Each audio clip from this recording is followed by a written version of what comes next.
I would like to call this meeting to order and announce that this meeting of the Seguin Independent School District has been duly called and that notice of this meeting has been posted in accordance with the Texas Open Meetings Act, Section 551.043 of the Texas Government Code. At this time, we're going to rise and say our pledges to the U.S. and Texas flag. I will lead. I pledge allegiance to the flag of the United States of America and to the republic for which it stands, one nation, under God, indivisible, with liberty and justice for all. Honor the Texas flag. I pledge allegiance to the Texas, one state under God, one and indivisible.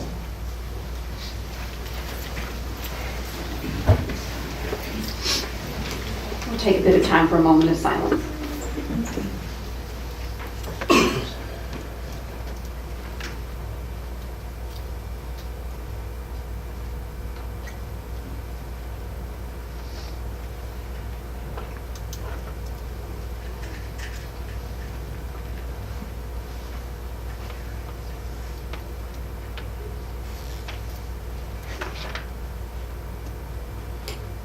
All right. At this time, we're going to lead into announcements, but I'd like to remind trustees and staff to please silence all of your cell phones so we don't have any interruptions. Dr. Gutierrez? Good evening, board members and Seguin ISD community. It is my pleasure to share highlights that have occurred since our May 22nd regular board meeting, as well as news from across Seguin ISD. We had 463 members of the class of 2018 walk the stage during the commencement ceremony at Matador Stadium on Saturday, June 9th.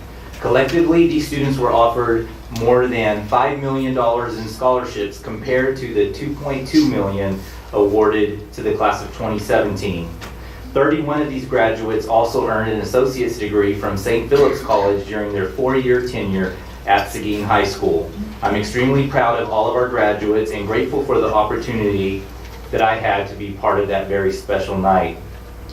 Our top 5 readers as of June 18th in the Seguin Reads Superintendent Summer Reading Initiative are the following: Megan Martinez from Jefferson Elementary at 101 books, Nicholas Magallanes Henson from Jefferson Elementary at 71 books, Molly Burns from Weiner Elementary at 70 books, Ashton Herrera at Rodriguez Elementary with 68 books, and Roderick Wallace from McQueenie Elementary with 65 books. Congratulations to these super readers who are reading their books online via Mayon, and keep up the great work, and we are looking forward to announcing this week's top 5 readers on Thursday. Seguin High School Cheer recently earned several accolades at the NCAA Cheer Camp. The squad won Top Team Band Chant, Top Team Cheer Division, Safe Stunting Award, and the Herky Award. The Herky Award is given to the one squad that shows true team spirit, unity, and leadership throughout the week of camp. Varsity Captain Danielle Zhu was awarded the Individual Leadership Award and selected to the All-American Cheerleading Team. Allison Cabina was also selected to be part of the All-American Cheer Team. Perhaps the best news that came from the NCAA Cheer Camp was that the Seguin High School Cheer Squad was selected to compete at the NCAA Nationals. The Seguin ISD Matador Special Services Department has been announced to be a recipient of the 2018-2019 Services to Students with Autism grant announced by the Texas Education Agency. Halsey Dean, Director of Special Education for Seguin ISD, applied for the grant, earning a total of $779,000. It will be used to develop the Whole Child Learning Center at Ball Early Childhood Center. Our Food Service Department initiated the annual summer meal program on June the 11th. In addition to the new locations, participation has skyrocketed thanks to an expanded menu. For example, on June 12th at Park West, 220 children received a free meal compared to the best day at Park West last year, where there were 96 free lunches served. The menu has included panini sandwiches and fresh off the grill hamburgers and hot dogs. Thank you so much to our food services staff for increasing participation in this very valuable program for our community. We are in the second week of MAT Camp that offers free camp opportunities for our Seguin ISD students.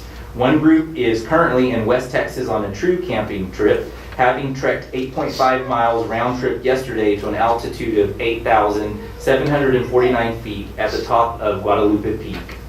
Closer to home here in Seguin, we have archery, gardening, and coding camps this week. And on the athletic side, we have tennis, girls basketball, and soccer camps that are being held this week.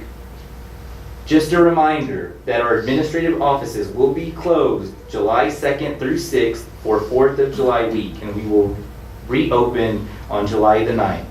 Our next regular school board meeting will be held on July 24th. I hope everyone has a safe and restful summer. It will go by fast. Thank you all for your continued support.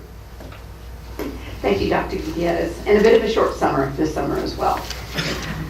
Moving on to our board reports, I think a lot of us probably have the same things that we attended after our last board meetings. We had the service and retiree banquet, and it was very nice to honor many of the people who had been with us a number of years, and kind of sad to see some of the teachers retiring, but we wish them the best, of course.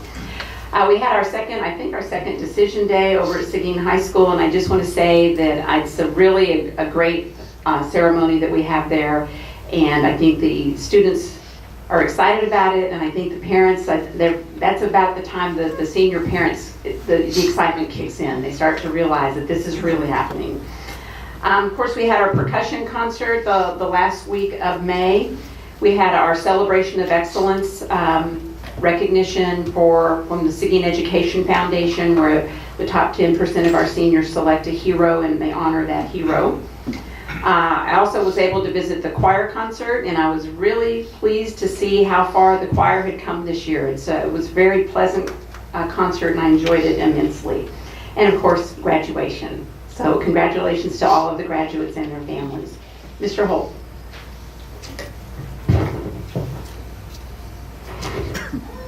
In addition to those same items, except for the choir concert, I also attended the Memorial Day GI celebration at Manuel Castillo Park. It was great to attend that and pay tribute to our veterans, as well as the two recipients of the scholarships that they provided this year were also there. It was a very nice service. Also, I attended project graduation. After graduation, stayed up all night with the seniors, and we had 186 seniors show up with about close to 90 guests. We gave away over $15,000 in prizes between laptops, kayaks, bikes, iWatches, and I want to give a special shout out to Niagara, who was our platinum sponsor. They donated $5,000 to our project graduation this year. Doing really good at helping this district out, and I just thank them for all their help. Noted, thank you. Ms. Effenberger? I attended many of the events that you mentioned, and I spent 3 days this past week in San Antonio at the Summer Leadership Institute that's provided by the Texas Association of School Boards for their members, and it was very helpful and inspiring speakers, and really gave me a lot of motivation to keep going. Okay, thank you. Mr. Amador? I've done so many things that I wrote them all down, but I left my list at home. So I think what I can remember. I attended several of the construction committee meetings, and that deals with the vestibules, the safety issue at Barnes and Brismeister. And there was also I attended a conference, 3 days of classes. It was too many. But anyway, I forgot the rest. Okay, and I failed to mention I had gone to the conference in San Antonio as well, 3 days. All right. Ms. Reel? Same thing. We have a pretty lengthy agenda, so I'll keep it short. I'd just like to encourage everybody to take advantage of the MyOn program, and also for all the parents, the Seguin Public Library has a ton of events going on all summer. We all know how reading is important to our kids over the summer. So I just highly encourage people to take advantage of those two things. Thank you, Mr. Hill. Mr. Flores? That's the report. Okay, thank you. All right, moving on to item 2A, we have student recognition. And at this point, we usually recognize positive student and staff-based accomplishments. And this evening, I believe Mr. Hoffman is going to be visiting with everyone about Destination Imagination. I will defer this and turn this over to Dr. Gutierrez. Okay, thank you.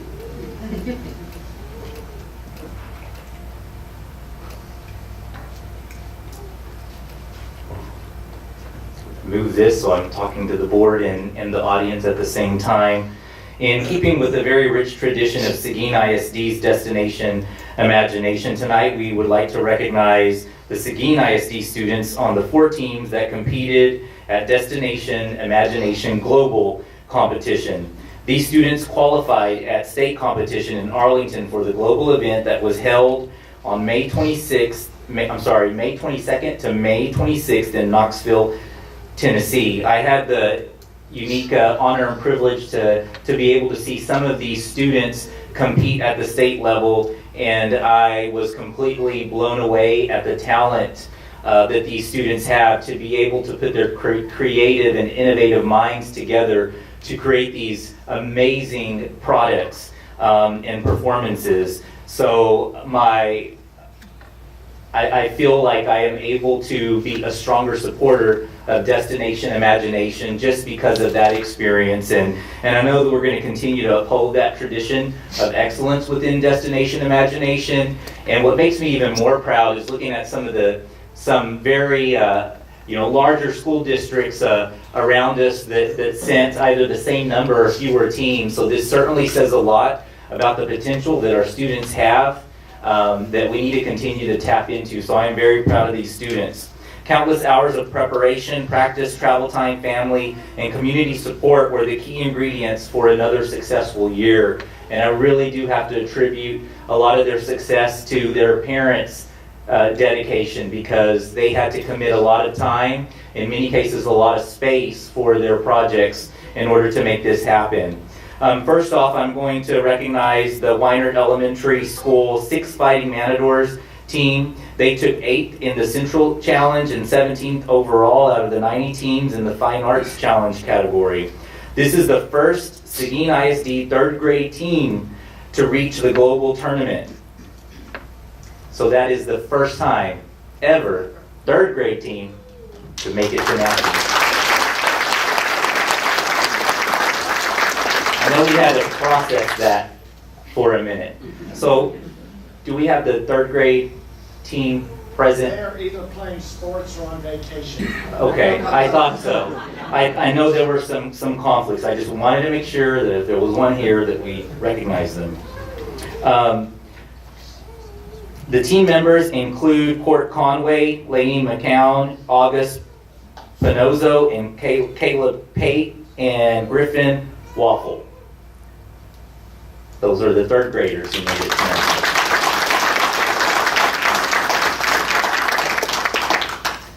Next, we have 3 Barnes Middle School 6th grade teams that competed in globals, taking 4th place in the Team Challenge category, 7th in the Central Challenge, and 19th overall out of 86 teams was the Live RDI team, consisting of the following students who, if you would, please come up front to be acknowledged by myself and our Board of Trustees. First, we have Chase Dominguez. You've got half of this team playing sports right Okay. now. Desiree Dominguez, Carissa Holden, Dylan Rapp,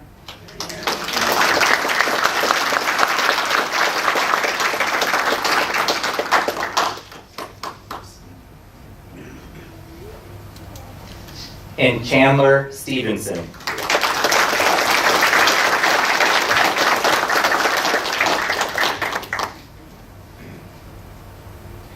In the Engineering Challenge event, finishing 9th place out of 92 teams was the Barnes Ride or DI team, consisting of Addison McDowell,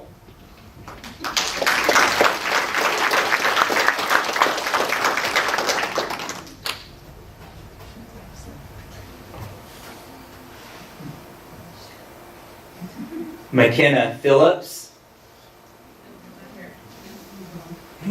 Kaylin Rhodes, Maya Rivas,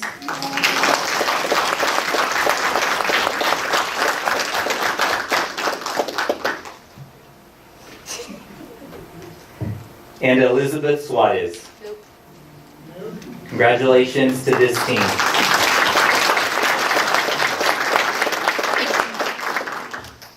Finishing 16th overall in the Service Learning Challenge was the Magic DI's team, consisting of John Walker Baker,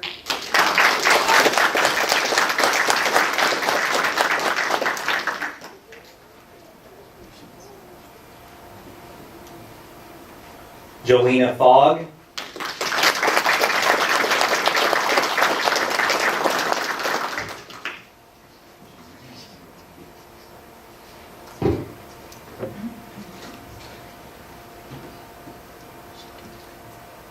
Tilden Nash, Aiden Vargas,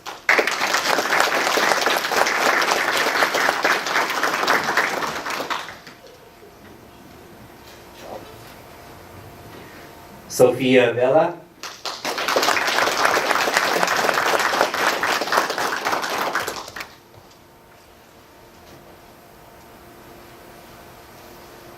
and Rajan Tovar.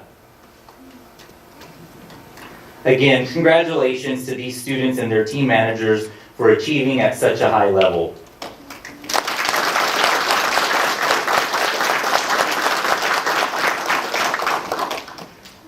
I would like to take this opportunity as well to recognize two individuals who have worked tirelessly to ensure the success of the Seguin ISD DI program for many years.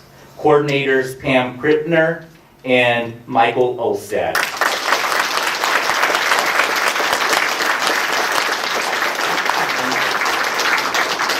And students, if you'll just hang tight for a minute, I'm going to hand it over to Michael, who has a few words to share. Thank you. Pam Krippner is in Alaska, and she couldn't come back. I just want to kind of address a little bit about what these teams have truly accomplished. They are some of our most successful teams. Up until this year, we sent 36 teams to global over the last 13 years. Of those 36 teams, 11 have finished first, second, or third. We call that making the run. 14 have made top 5. I gotta look. 64%, so almost 2/3 have what we call made the board, which means they're top 10. And 80% have finished in the top 15, which is our goal when we send teams. Because of our remarkable success, we tend to look at the numbers, but when we look behind the final placings of this group, you see a remarkable success at a level that is going to take them into what they will be doing the rest of their life. We talk a lot about the creative piece, but in the creative process, there's only 2 of the 6 that actually involves creativity. All of them, all 6, require the critical thinking piece. And that is the most important thing that we are teaching with these kids. We already addressed the 3rd grade team and how they were the first 3rd grade team to go to global. It is very unusual from any state for a 3rd grade team to be able to go. They are competing against 4th and 5th grade, and if you look at 3rd graders and you look at 5th graders, there's no comparison. All of our Barnes teams are 6th grade teams, and they are competing against 7th and 8th grade, and you need to understand that the majority of the teams come from the older age group. When you look at 8th graders and 6th graders, I see an even greater difference than I do from 3rd to 5th. The elements that we can control, which is that creative and critical thinking piece, we did extremely well as any group that we have ever had. And that is 300 of the 400 points that the kids are able to earn during a competition. And so Dr. Gutierrez mentioned some of those numbers. And so from my perspective, and really understanding this, both of the fine arts teams, that third grade team that came out of state with the top scores, which is phenomenal in its own, were set after what we can control, those 300 points, to place in the top 5. The Barnes Fine Arts team, which placed second last year as 5th graders, were poised to at least be top 5, and I was thinking they had a very good chance to make the run. The engineering team, and I want to point out, and it's interesting that I feel a need to do this, but that was an all-girl team in the engineering challenge, and that shouldn't have to be acknowledged, but it is still quite unique at every level of the competition, including global, to find an all-girls team. And I, as a group, to work with them, what a joy it was.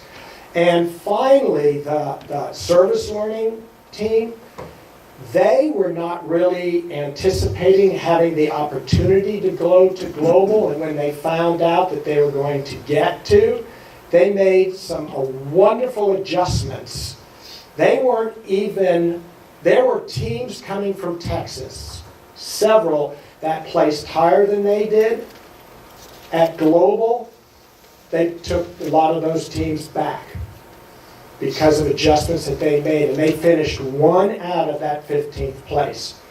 The other thing that I would like to sell to everyone is that the creative critical thinking process is like learning a language. And when you teach that language to young kids, they learn it much quicker and they can embrace it and use it. Of the 23 kids that went to global this year, 17 started in either kinder, first, or second grade. That is one of the main reasons for our success. Last year, we got a 2nd, a 5th, and a 7th from 5th grade teams. Every member, except for one, on those teams started as a rising star. So, as you talk into the community, please encourage kinder, first, and second grade parents to get involved in this program. I think we'll have a significant impact. Thank you.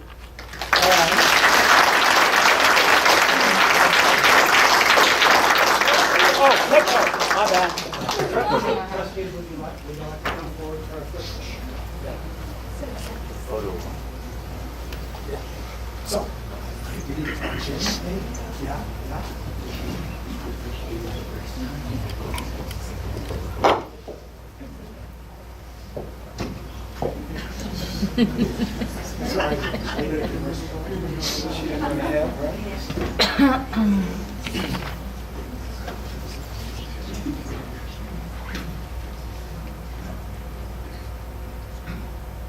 All right, everybody on 3. 1, 2, 3, and one more. 1, 2, 3. Thank you. Thank you.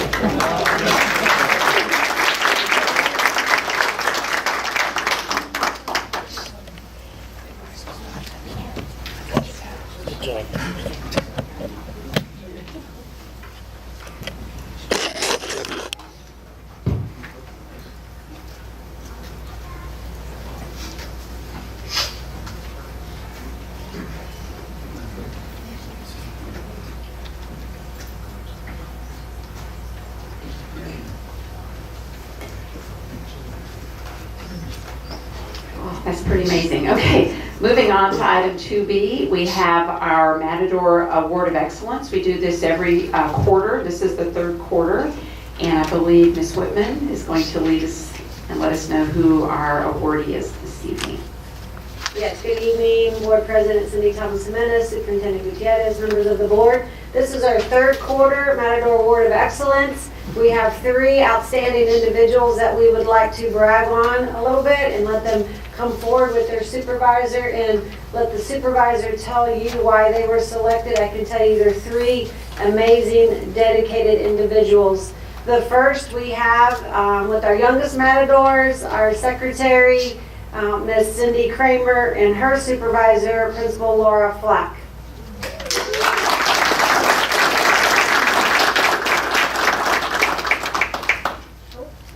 All right. I'm going to speak to both too. It's easy to recognize the secretary who can answer phone calls, send a fax, write an email, and answer a parent right away, but it's a special recognition when she can do all of that and kiss a boo-boo and fix a hair bow. She's the true heart of our school, and we just adore her, and I can't say enough about her dedication. So thank you so much, Ms. Kramer, for all you do.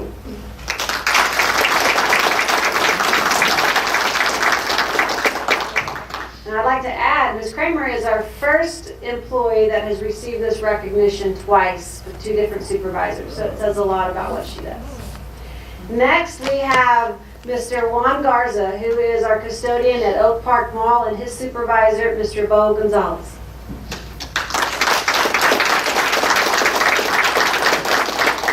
Good evening, President Jimenez, Dr. Gutierrez, board members. Hello. Like Dot said, this is Mr. Juan Garza.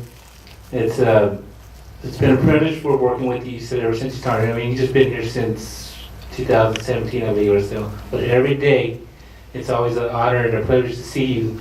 Tell you thank you very much. As soon as I got that email from Dot for the quarterly Matador Award, you had you right on my mind, sir. We all here do appreciate everything that you do, and thank you for joining our team. Really appreciate you, Mr. Garza.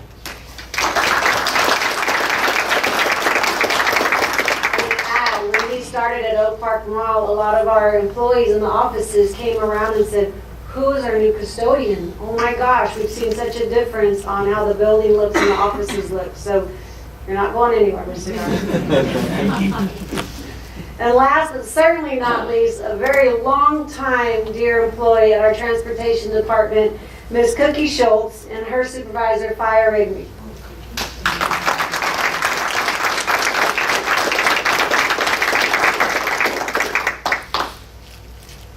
Good evening. Cookie was born and raised here in Seguin. Myra Schultz, better known as Cookie. And it was the year of 1978, and Seguin ISD was needing school bus drivers. Nothing unusual there. Back then, you only needed a chauffeur's license. So at the time, her dad owned a station downtown, and the manager of the transportation knew him and asked him if he knew of anybody that wanted to be a school bus driver. Cookies, I'll help you out until you can get some other people. 40 years later, here she is, still with us. She started in 78, and then in 88, transportation was contracted out, and she moved into the office as a operations supervisor, which she continues to do today. She helps me out a lot. She's amazing. She knows the area. She knows a lot of parents and kids, and she makes sure every morning she makes sure that the routes are covered. She does our field trip coordinating and make sure they get where they're going. With the absence of a dispatcher, she's been coming in at 4:45, 5 o'clock every morning, and 6 o'clock for our summer school. So she is great, and I don't know what we do without her. It's really neat to see parents or grandparents that come in and need bus information, and they'll look at Cookie and they'll see her and you were my bus driver. You know, and the glow that comes across her face, you know, after getting to, well, who are you? And oh, I remember you now. And so it's really neat to see that. And I appreciate Cookie, and I think she's a wonderful asset to our department and to the school district.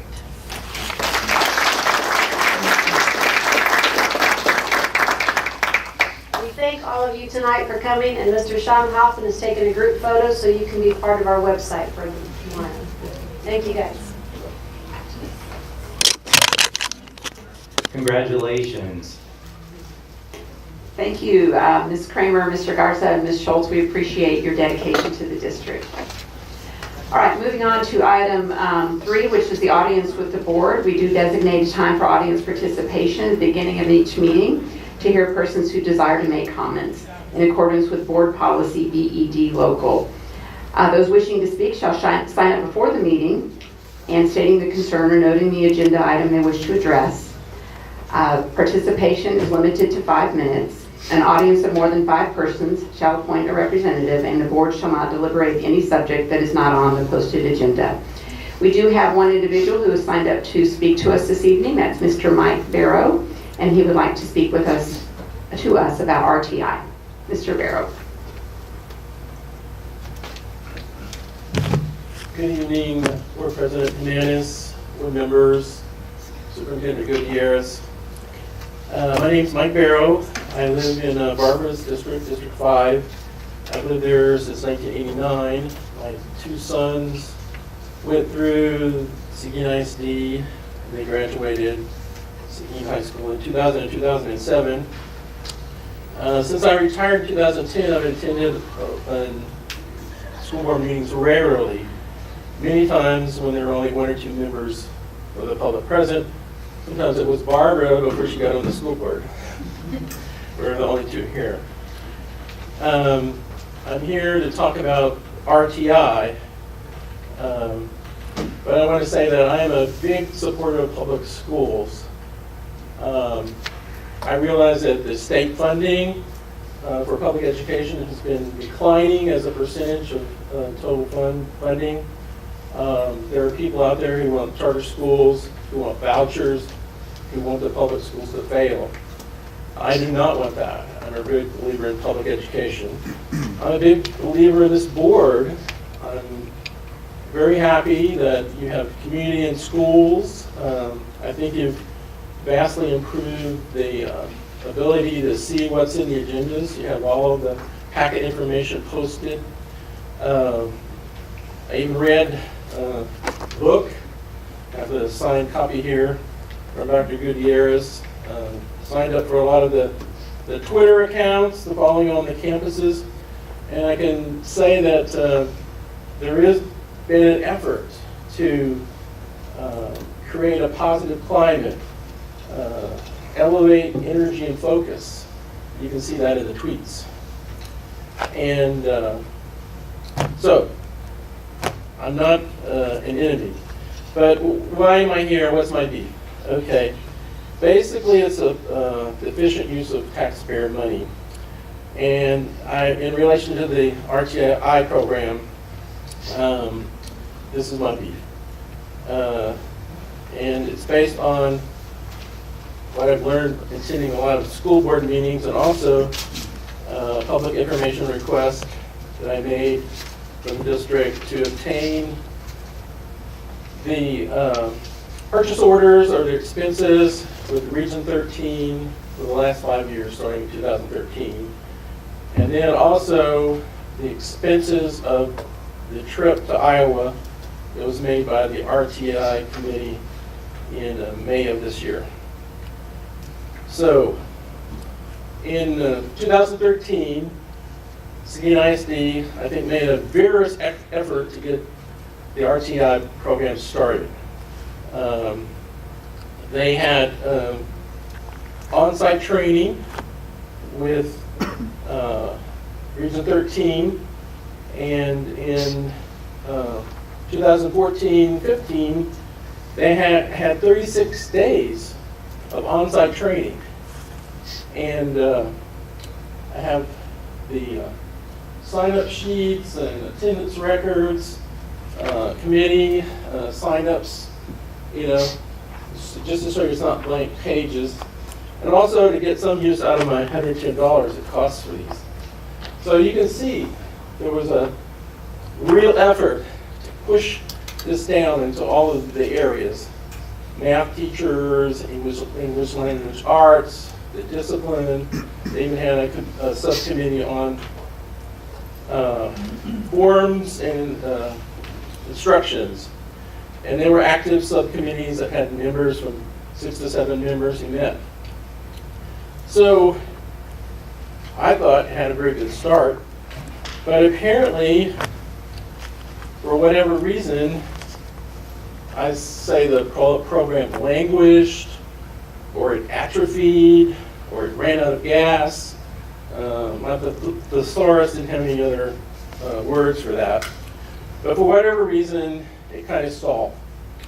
And in this year, there was a TEA on-site visit to kind of review the RTI program, which I think the RTI program is great. I don't have anything against the program, just how it's been implemented.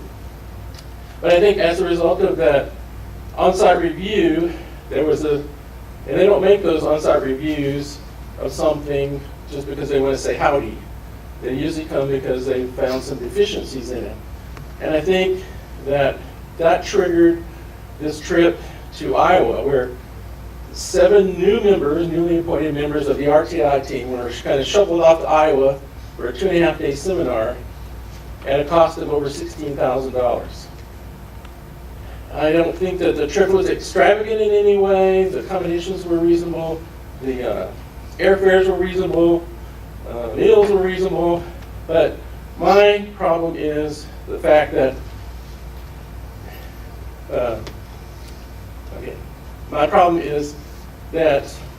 you spent $16,000 to send 11 people there, and only 5 of the 13 campuses were representative.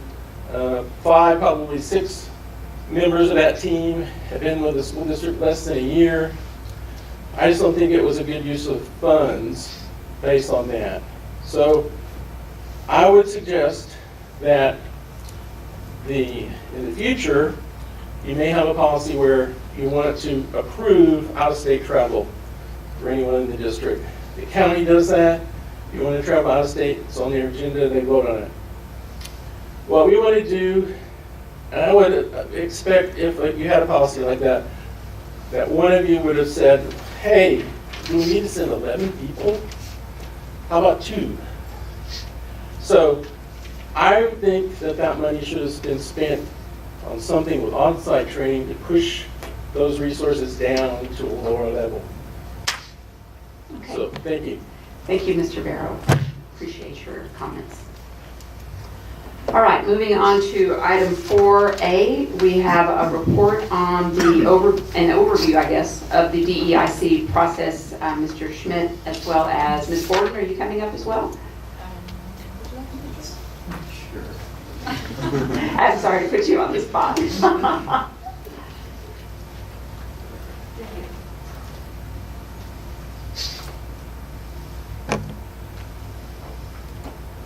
Board President Thomas Jimenez, members of the board, Dr. Gutierrez, we wanted to be able to spend a little bit of time tonight just going over our most current evaluation of the DEIC survey results.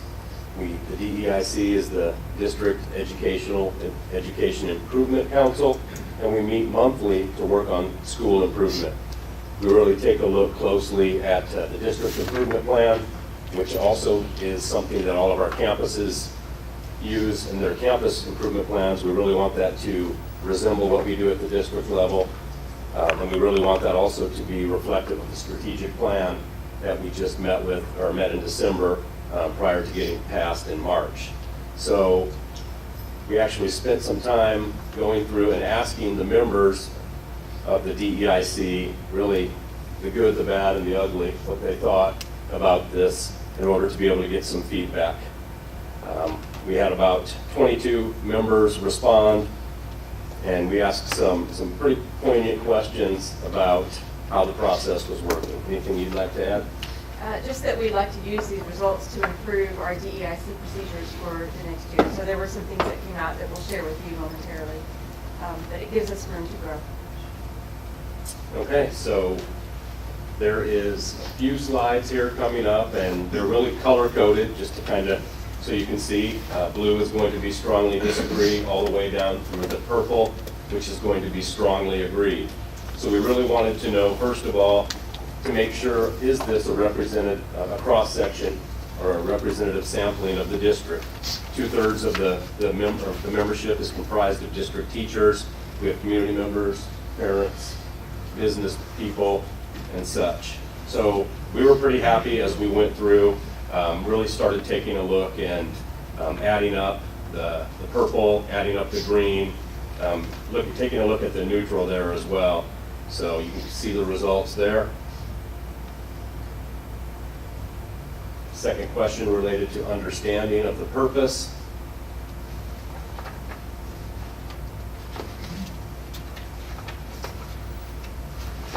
Wanted to know if we were making an impact.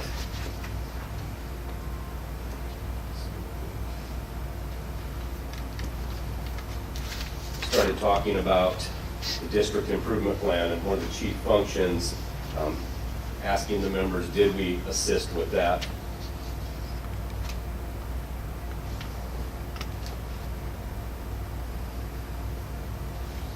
Next question dealt with time. Were we using our time efficiently? Did we set aside sufficient time, knowing that we had community members coming in, teachers, people in the business world, those results.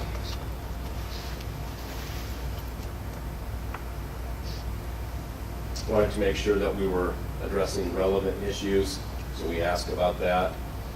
Are the issues worthwhile?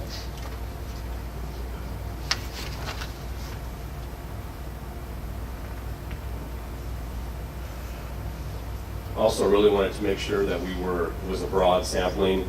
We weren't looking at personal agendas or anything of that matter, that we were, once again, relevant and taking care of vital concerns. Got good feedback on that one.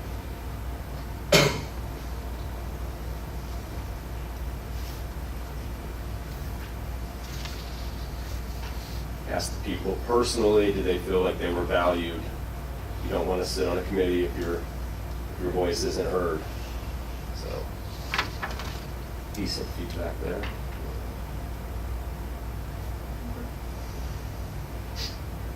Also wanted to make sure that we were data-driven. I think in any organization, it's important to be able to say that you have the data to be able to support your decisions. A lot of what we do when we talk about continual learning, continual improvement, deals with different data points. So we were, especially when we talk about our district improvement plan, which is what we've been doing a lot of lately, we got good feedback on that one as well.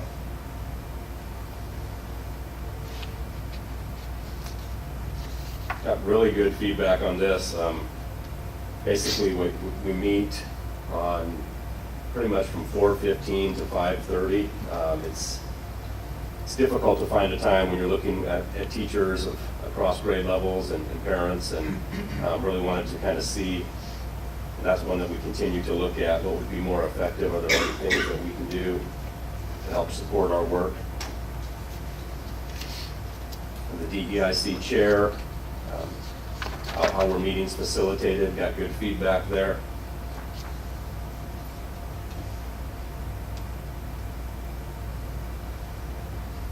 Talked about member attendance. This one was definitely a point that we can grow from. On paper, the committee is pretty large. A lot of times it's good for us if we get 2/3 of the group, I would say, because oftentimes there are other obligations. Oftentimes there are people who can come, but maybe they have to leave because they have a family event or things like that. So this is definitely something, once again, that we're looking at things that we can do to make sure that that is brought to the forefront. Talked about what can they do if they have a question, how can they contact us.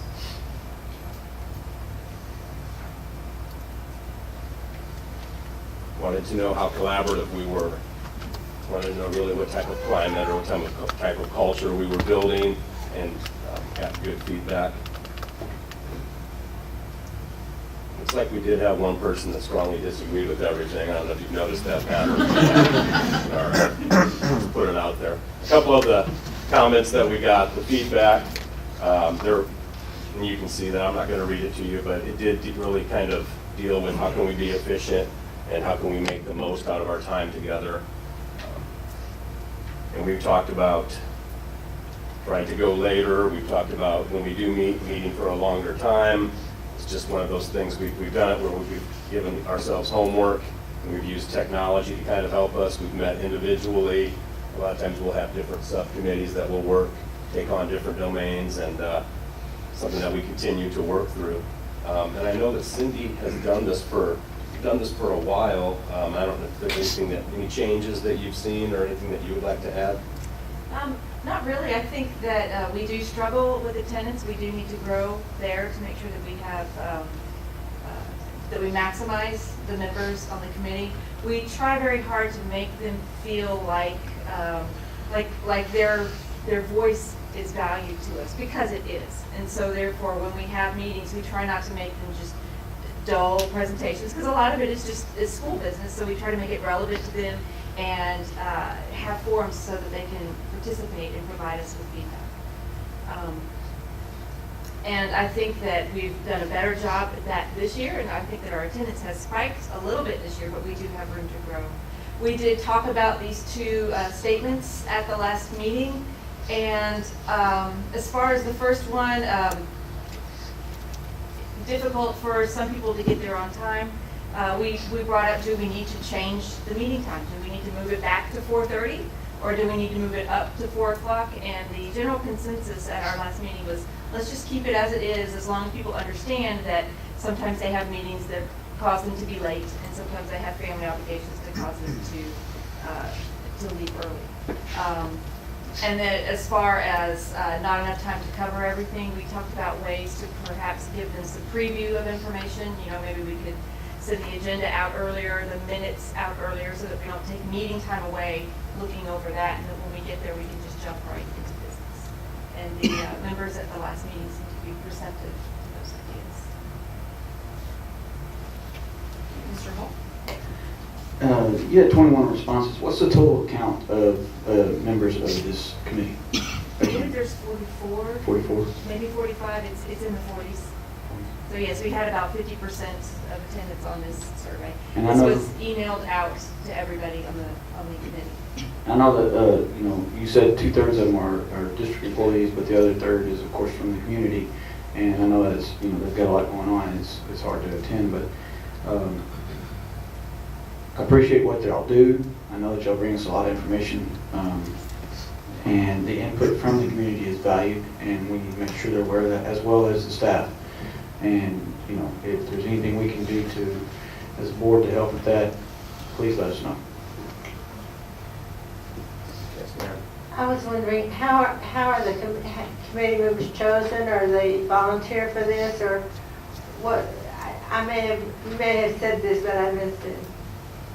The board policy states that the campus representatives must be elected or appointed on their campus.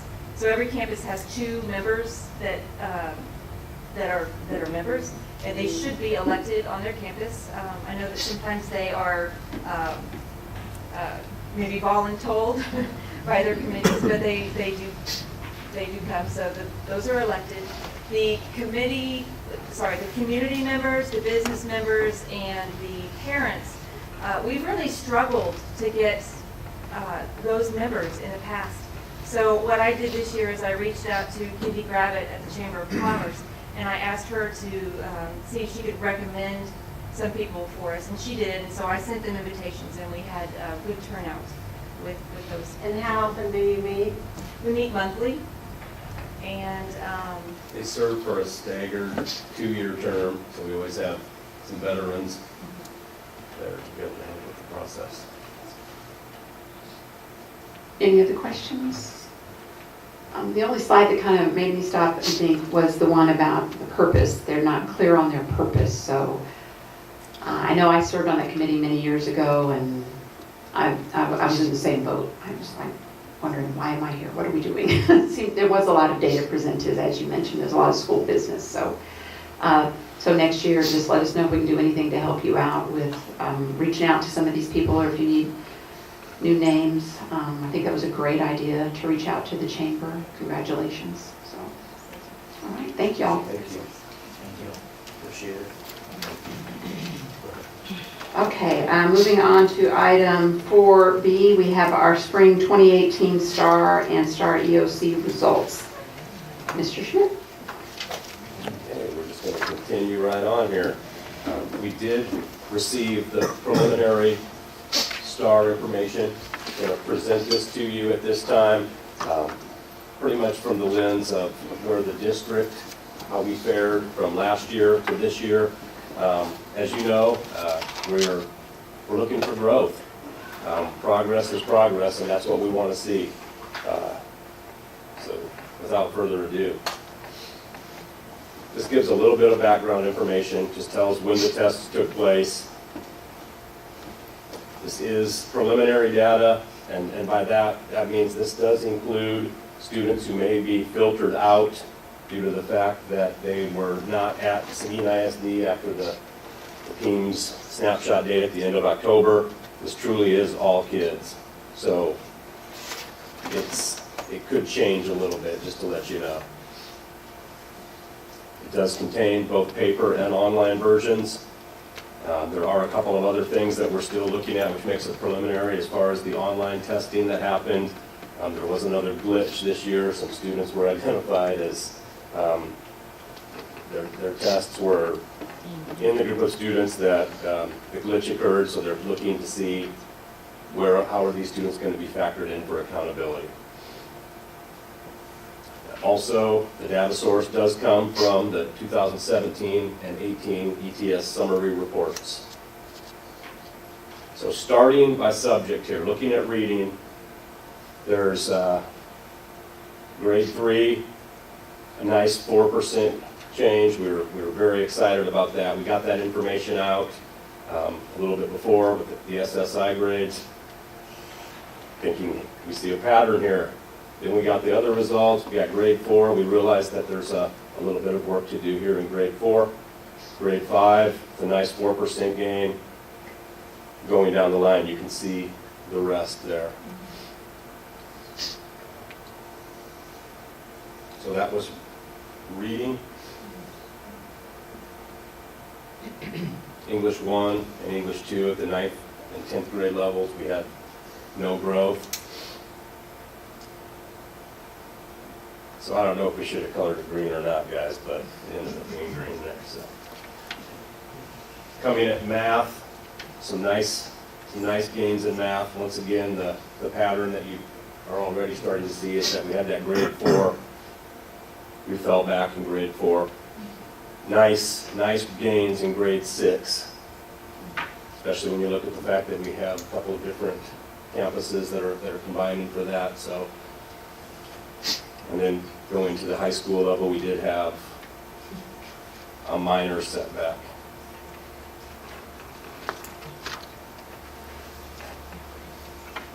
Looking at writing, grade 4, as well as grade 7, there's some work to do there. Very focused work that needs to be done.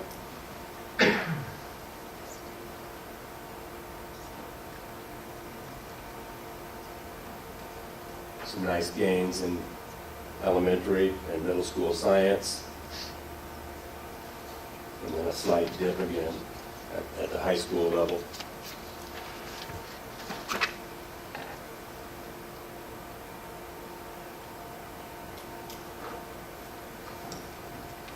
Social studies, there was very small growth in grade 8, and once again, pretty much kind of flatlined there at the high school level.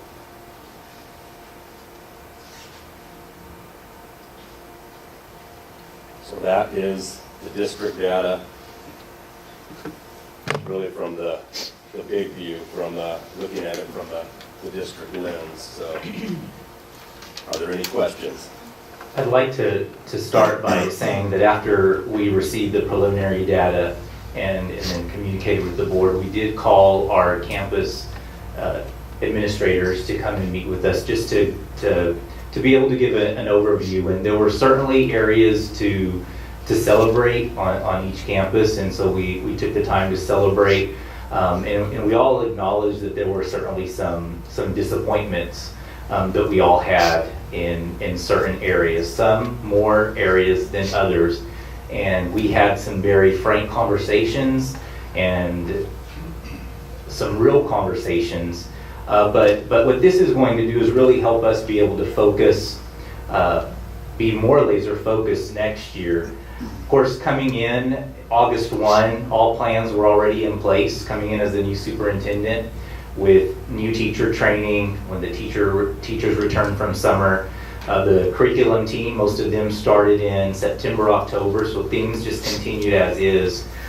But some areas were certainly not surprising to me or those on the Learning Leadership Services team, especially with the writing scores that we see in 4th and 7th grade. And one of the things that I did share with principals was I don't see that we have a focus on writing in our schools, which I'm accustomed to seeing, writing across the curriculum in all content areas, really writing, literacy-rich environments where you see bulletin boards where students are writing, and where you see that we did make small progress or even stay flat. I can say that I did see that happening, but we had all of our campuses doing things differently as far as writing, so it's hard for an ELA person to come in and provide support when we have different programs being used. So we're really excited about, and our principals are too, about really everyone, along with our strategic plan, moving in the same direction and being able to provide support to all campuses and really working closely with our instructional coaches to help them be stronger instructional leaders. We're also looking at making a change as far as because we certainly need to focus on the literacy. Pre-K through 12, we are going to reclassify Andrea Jaramil's position, where currently she is an ELA coordinator for pre-K through 12. She's going to focus on pre-K through 5 and take on the bilingual ELL programming as well in addition, because that is an area of expertise. And we are going to hire a ELA coordinator for 6 through 12, and we're using our previous bilingual ELL coordinator, FTE, to fund that position, to really have these people work very closely with those teachers and those principals. And I really do feel that if you work through literacy and working on those critical thinking skills, that's going to transcend into the other content areas. But we certainly have work to do. Although I said there are areas to celebrate, and we are really going to tighten up, be laser focused. I'm very fortunate to have the opportunity to have a school improvement officer who's had a lot of experience in helping with turnaround schools in San Antonio ISD, and some of our campuses who did experience some declines are going to be working very closely with our school improvement officer. And we're going to come together and work collaboratively. It takes a village, and you're not on your own. We're no longer going to operate in silos as schools. We're not going to have 13 ISDs in Seguin ISD. We're in this together, and I really do feel that at the end of that meeting that there was certainly a feel in that room of collective responsibility for everyone in the district. If you are at Rodriguez, you are also responsible for Jefferson. And we're going to come together. We're going to work more collaboratively as principal teams, central office to campus, and we're going to really hone in our levels of support. We're very fortunate to get to the point where we have academic support as we should in every content area that is tested, to be able to have these individuals really work on the framework that needs to be taught in our classrooms, helping teachers look at data, helping teachers plan common assessments, helping teachers identify students who need on-time targeted intervention, identifying students who are getting it, who are learning, providing them enrichment so that they can perform at the master's level. And I really believe that we've laid that foundation. Our principals have started implementing those PLC processes, and we're going to continue to provide levels of support to our campuses. And I feel very confident if you're having those conversations, when you come together with your team and focus on student learning, you're going to see results. And Board of Trustees, you will soon have an action plan with some of the campuses that you obviously see need support. You will have an action plan that will be submitted to you prior to school starting, so that you know that we are being responsive. And as I told the principals, it's only greatness ahead. And we've got the blueprint, we have a strategic plan to follow, and we are excited and eager to take on that challenge. Mr. Holt?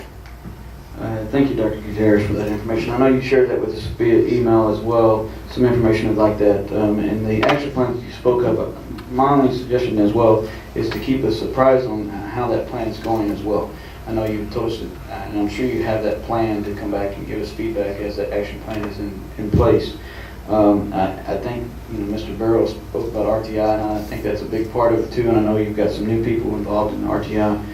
Consistency in this district has suffered over the years. We've started and stopped, and I think that's been a discussion even through a lot of things, even through our community and community meetings and our staff meetings. So if we can find something that we can stick with for a while and try to get this back online. We were headed in the right direction, now we're going back downhill, and I don't like to see that. It's one thing that's, even if we're plateauing, I want to keep seeing that climb. I want to see those numbers climb like we've been for a couple of years. Absolutely, and I certainly do believe in full transparency. You will be receiving updates on the strategic plan as well as the action plans that we present. And a key component of this is RTI. We've not gotten it right for a number of years, and it's time to get it right. We have a solid team in place who has gone together, and there's a cultural piece that you have to get down prior to getting down the systems. Culture eats strategy for lunch. I believe in that strongly, and this team is dedicated to meet after their contractual day, and they are going to be the leaders in retraining our campus administrators and our teachers. So RTI absolutely is a critical component. With RTI, you're identifying students who need intervention, which is going to help get them to meeting the standard, and that's critical, and we've got to make sure that we're doing that right, and our students deserve that. Mr. Flores? Mr. Schmidt, will you please go back to, there was one chart with the double digits that we went down double digits and was, what was it? So it was grade 4, right? Oh, Yeah, it was grade 4. Right? Yes, Okay. sir. Yeah. All right, you touched base on that one, yeah. Which has been, in history, in many school districts, writing has been an issue, which you touched base on. Okay.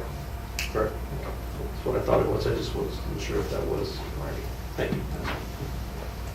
Anyone else? Schmidt, will you speak a little bit, or I don't know if anyone's here, but about the writing focus, and teachers started kind of having an idea about the writing trends in the district. Mr. Schmidt's team started training our elementary teachers with empowering writers. So our teachers have already had an opportunity to get some experience with that. There'll be additional opportunities over the summer with the summer symposium, and when teachers come back, and everyone is going to be speaking the same language. Some things that we have in place are, it was alluded to earlier, we kind of had it where different campuses are using 4 different programs, and it's not, you're not pointing the finger at anybody, but it's, if we have one focus program that we use research and then we kind of use data to see what direction are we going to go, which is we've decided we're going to be going with empowering riders, which has a really good reputation across the state. We're then going to be able to be collaborative, bringing all, I don't want to say it's easy, but in theory, you find out what campuses are doing well. I mean, I'll tell you, y'all have seen the data, and we have some really neat things happening. They know how to get riding going over at Potlawn in 4th grade. And we want to find out, what are y'all doing over there? You know, what are you all doing over there at this campus? And let's bring our people together so we can talk about best practices and really kind of spend some time working through it. Writing across the curriculum is going to be something that is happening. The kids need to be writing in math class. They need to be writing in social studies. A lot of times, you know, we've heard of writer's block or whatever. It's really giving a strategy for students to be able to engage. This is kind of how I do it. I'm going to put my thoughts down here, and if they have that strategy and we're consistent about it, and we find out using through data and, you know, through real conversations with principals and writing teachers, we can see what's working. We have over 200 sessions going on at the symposium. People are signing up. There's a lot of work being done, and really to figure out, with all that we have to teach, let's focus to make sure that we're teaching the right what. Let's focus on the essential standards. We're doing work there. You know, Texas never saw a standard that we didn't like.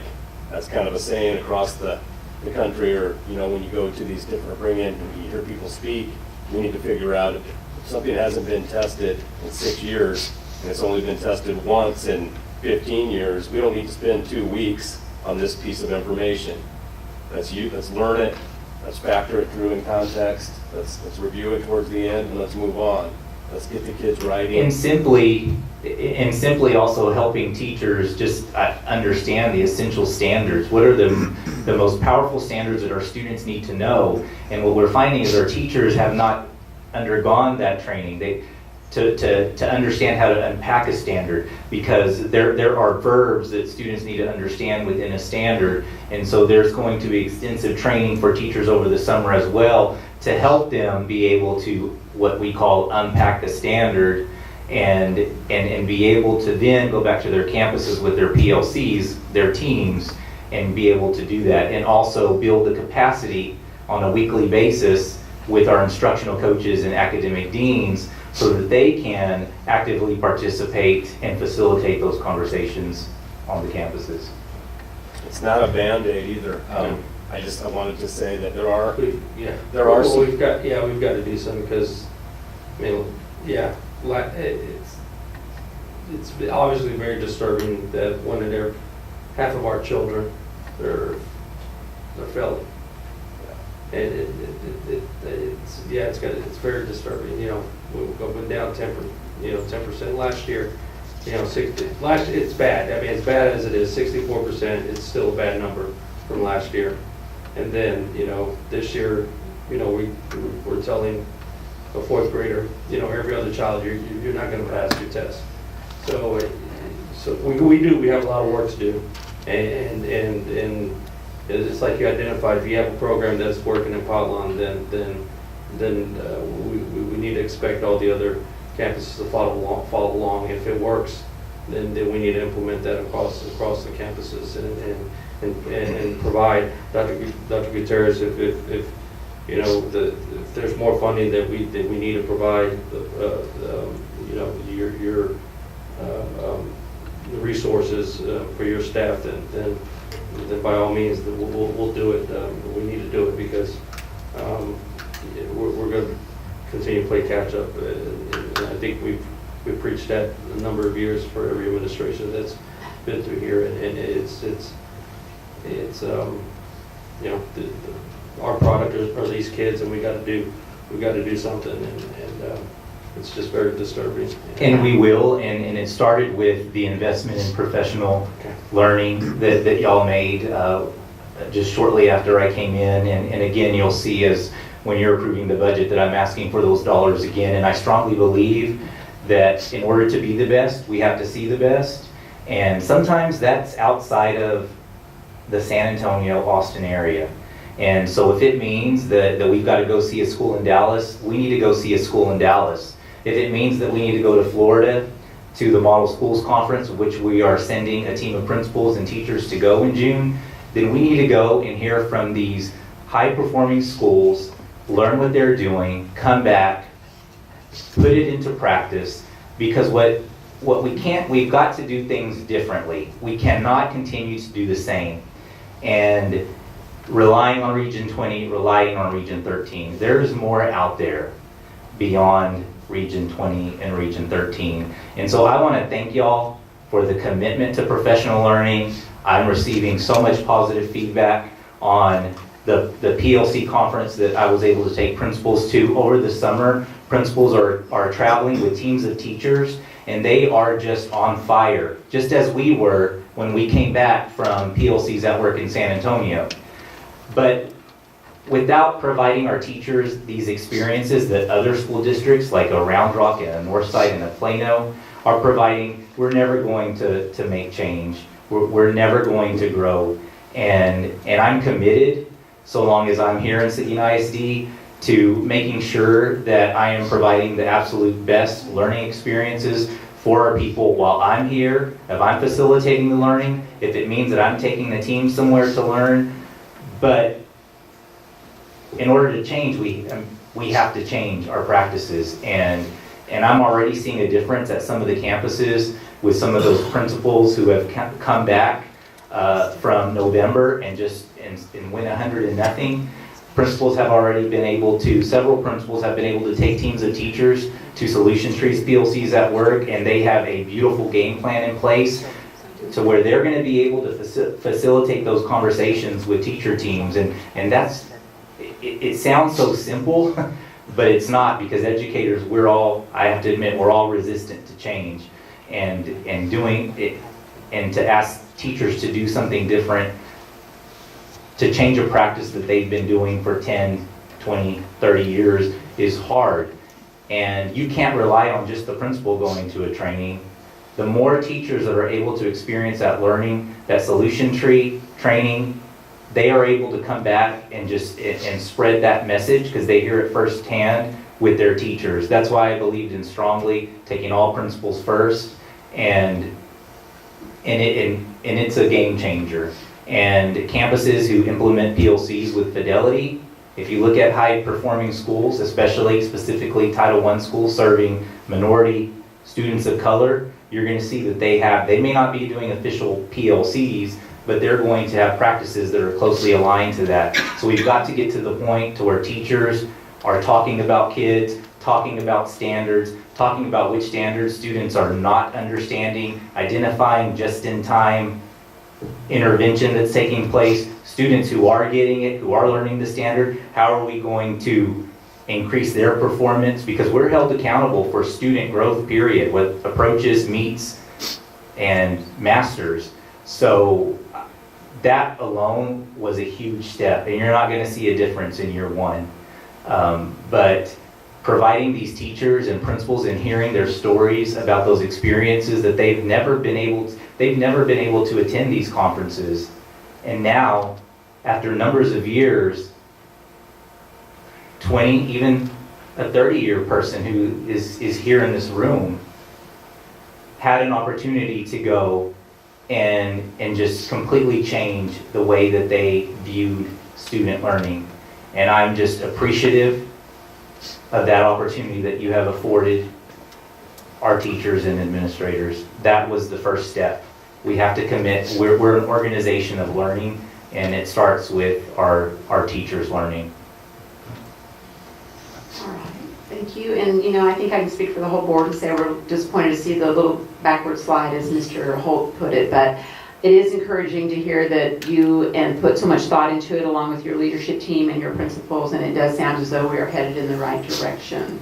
And I especially like having somebody designated to be an ELA specialist for just the elementary level, because it all starts with reading and writing. So please keep us apprised as to the progress. Any other comments or questions? All right, thank you. All right, moving on to item 4C, which is an update on our Career and Technical Education, or CTE, program. That'll come from Mr. Schmidt again and Mr. Gonzalez. Thank you. I'm going to let Mr. Gonzalez handle this one. Hi, good evening. Board President, Ms. Thomas Jimenez, members of the board, Dr. Gutierrez, good evening. Thank you for having me here. I really appreciate this opportunity to share what we've done so far this year with our programs in CTE. We really wanted to give an overview of the foundations that we've created and that we've done this year to prepare us for the future. And I feel like we've built a great foundation this year on what was already established at Seguin High School and Seguin CTE, and look forward to grow more in the future. And so we're going to cover 4 topics. I'd like to talk about some of the essentials, some of the partnerships that we've created, some of the announcements that we have, and then what's next going forward up into the next upcoming years. As far as the essentials, we really work together to put together a mission statement for CTE. And so the mission statement that we've developed is to provide students with in-demand technical skills and academic knowledge needed for post-secondary education and career readiness in their community and the global workforce. And we work together to put that, to cover what we would like to see happening with CTE, and we thought that that covered about everything that we could as far as preparing students for their future. Some of the things we did with CTEs, we went through a rebranding process, and with that rebranding process, we took on a marketing approach to what we'd like to see done with our programs. And some of the things we did, we found that a lot of our information was hard to find online and it wasn't easily accessible.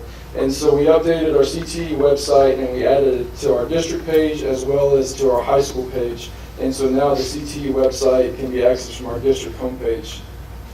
We wanted to provide information about to the community about what we do on a day-to-day basis, and so to that we took on we created a CTE Twitter page, and with that we're able to share information about student accomplishments and different happenings that are going on within CTE throughout the school year.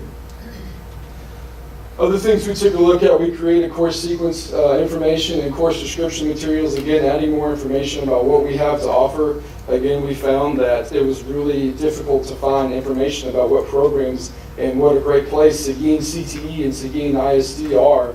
And so we took it upon us to really dig in and provide that information. And that can be accessed on our website as well. And then with that, we also created some informational brochures, and there's an example of a few here coming up next. And so here's just a screenshot from the homepage of the CTE. On the left-hand side, we can see that we have our information about some of our programs. Within that, there are links to further information with the informational brochures as well as the career pathways. Also on the homepage, we have our About CTE area and then a link to our Twitter feed. Next is just a screenshot of our Twitter page. Our handle is @SeguinCTE, so if you aren't a member, we would encourage you to join to find different things and see what are the happenings and all the quality things that our students have put together and all the places they go and all the things that they do.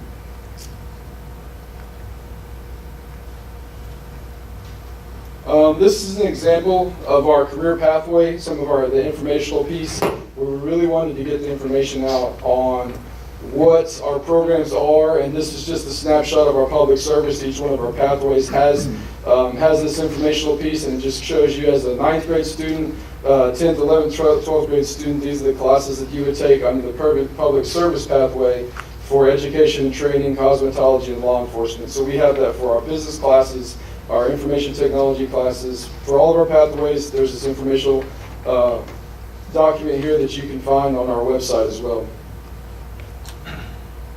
Next is a brochure that we'd like to have available at our campus and possibly at the district level. Just more information about our courses. Again, just another avenue to get the information into our community's hands and the parents' hands, and to let them know the quality programs that we have at Seguin High School. And so some of this just covers our ag program with our vet tech, animal science, and our ag mech.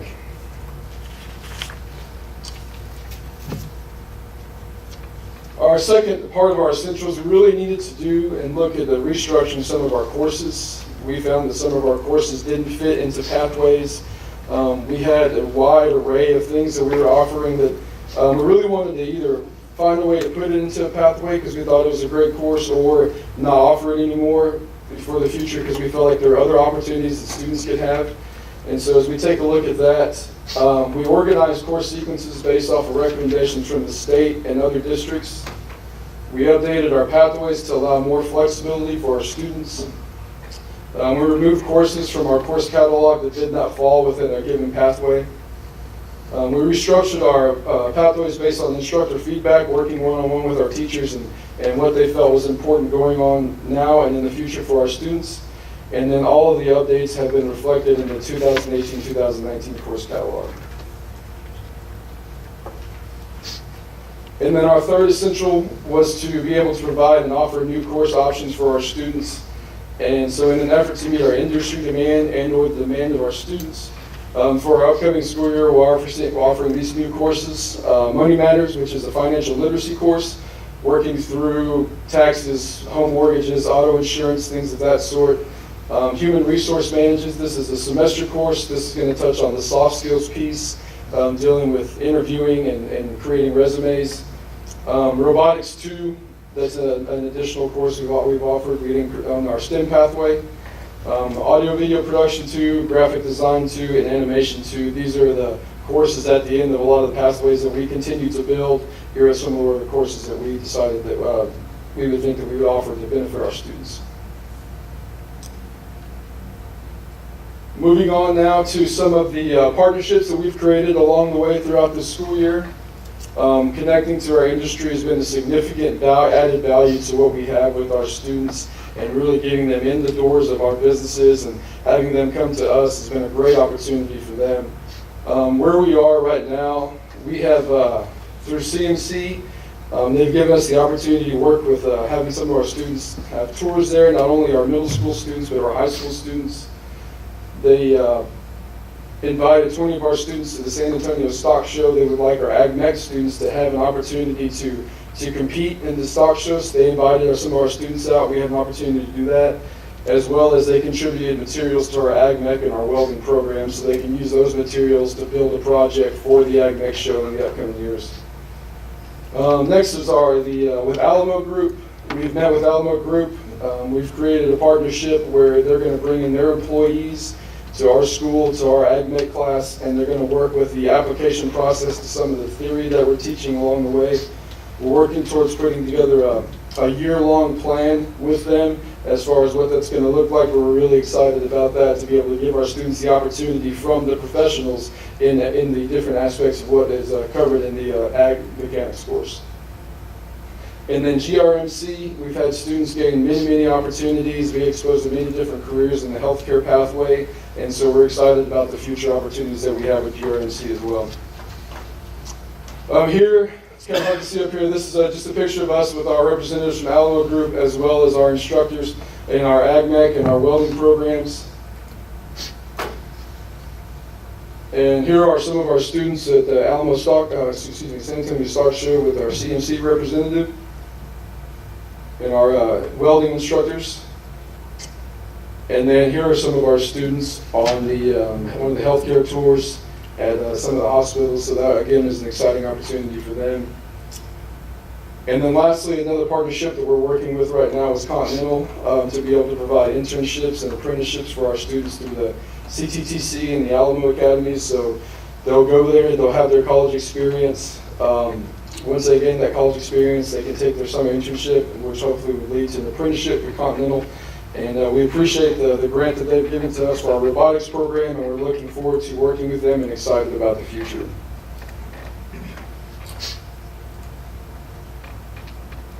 Some of the announcements we have.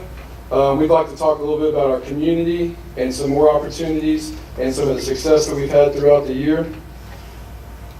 As far as the community, we've been very involved with our talent pipeline through the Seguin Area Chamber of Commerce, as well as the Seguin Economic Development Corporation, pairing our 8th graders with businesses, having them go on tours, having them be involved in the fall and in the spring, and giving them a look at what the great things that Seguin has to offer.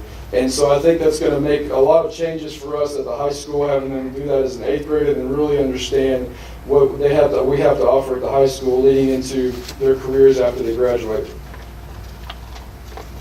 And this is just a picture of us with the mayor and some of our students, and that was on the CTE day and CTE month.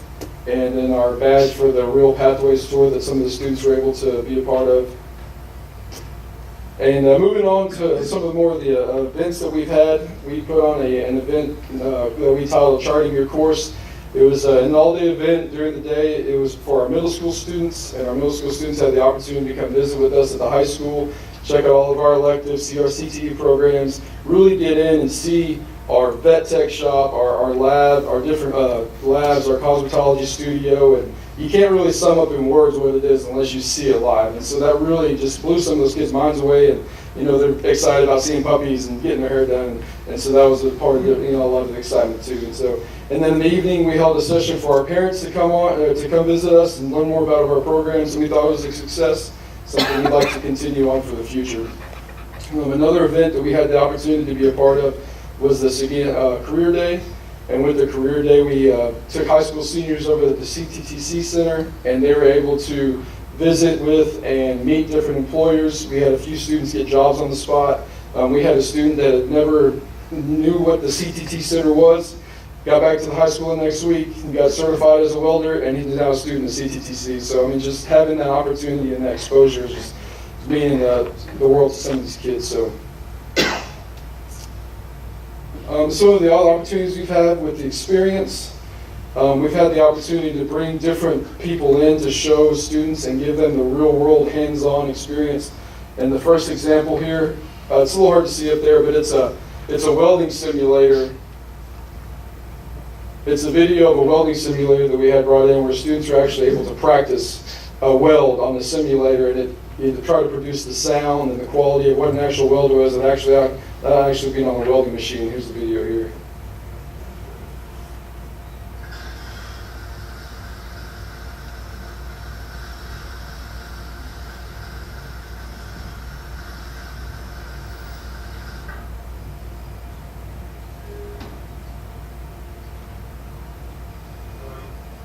So that noise you heard was trying to replicate what it sounds like to weld, and a lot of the techniques used in welding is based off of sound and feel and touch and what they see. And so, and then here's the graph of kind of how the students did. So we're able to bring that in and give them the opportunity to do that. And we thought it was a great, all the students were anxious. This was the first 6 weeks, and they wanted to skip the safety piece and go right into welding. And we used this as that tool to help them do that. Like, okay, this is where you have to practice to be safe and things like that. So they were pretty excited to finally get into the shop a few weeks after that. Here we have a few students from our vet tech program. We're working on a synthetic cadaver. It was a dog that another one of our vendors were able to bring in for us to use. And students really got to feel and to touch the different parts of the dog without actually having to use a real canine. And so, and they said, it's very lifelike, and it's very, I didn't actually have the opportunity to touch it, but it was a good learning experience for them as well. And so, just another opportunity for them to learn and to grow and to really see that hands-on experience. And then one of our instructors, our audio video instructor, he started the Costa Delta Productions. And with the Costa Delta Productions, it really started as an idea that kind of got rolling at the end of last year, that once him and I had a chance to talk about it, we really thought that when creating a film, we're able to use and to really have everyone a part of something. And so we got a lot of the other CTE areas involved in this film, and so for the first time the students were able to produce, write, the students did the music, and we had a big premiere of the film early in June, I believe June 1st, and a red carpet event, and it was an exciting opportunity for them. And so they produced a film that was 37 minutes long, and again, all student created, and it was exciting for them. We're looking to compete in UIL next year, possibly have a film club, and looking to grow that as well. Very exciting opportunity. And just to talk a little bit about some of our success that we've had, BPA, we're able to compete at the national level. Our FFA students with Vet Tech, this is their first year to compete, and they reached the state level. They placed 10th in state in Vet Tech. Our Skills USA student, we have a few students take home a gold and a silver medal at the State Leadership Conference, and then we also had students participate in the host leadership conference as well at the state level. Both freshman students, so a lot of opportunities for them in the future.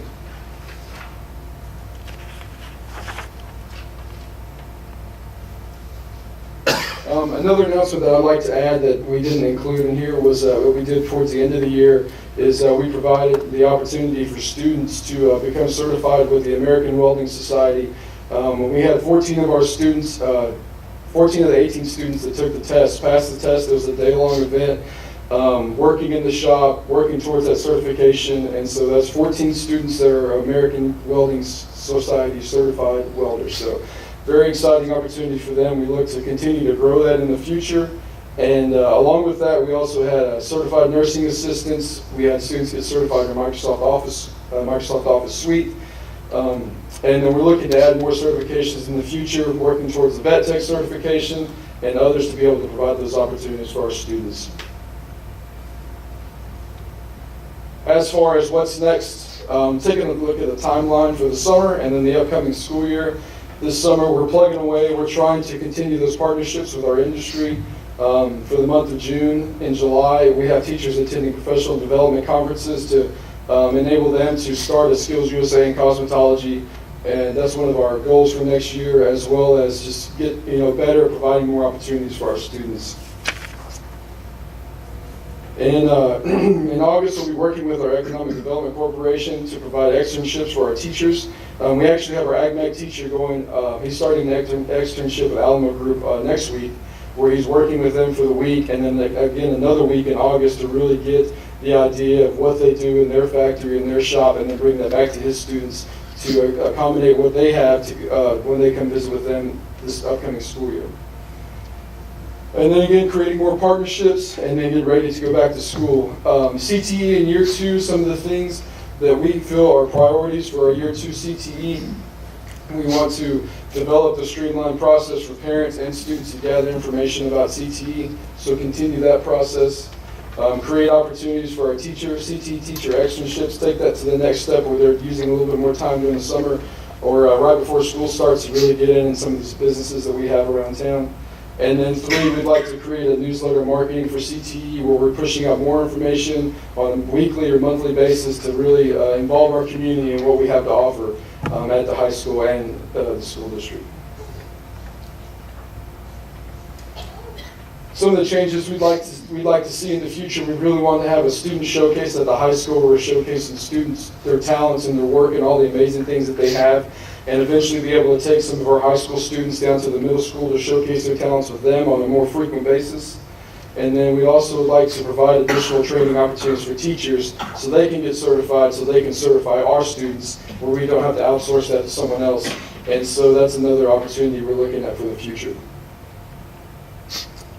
And I believe that's it. Did y'all have any questions? Any questions? Ms. Reel?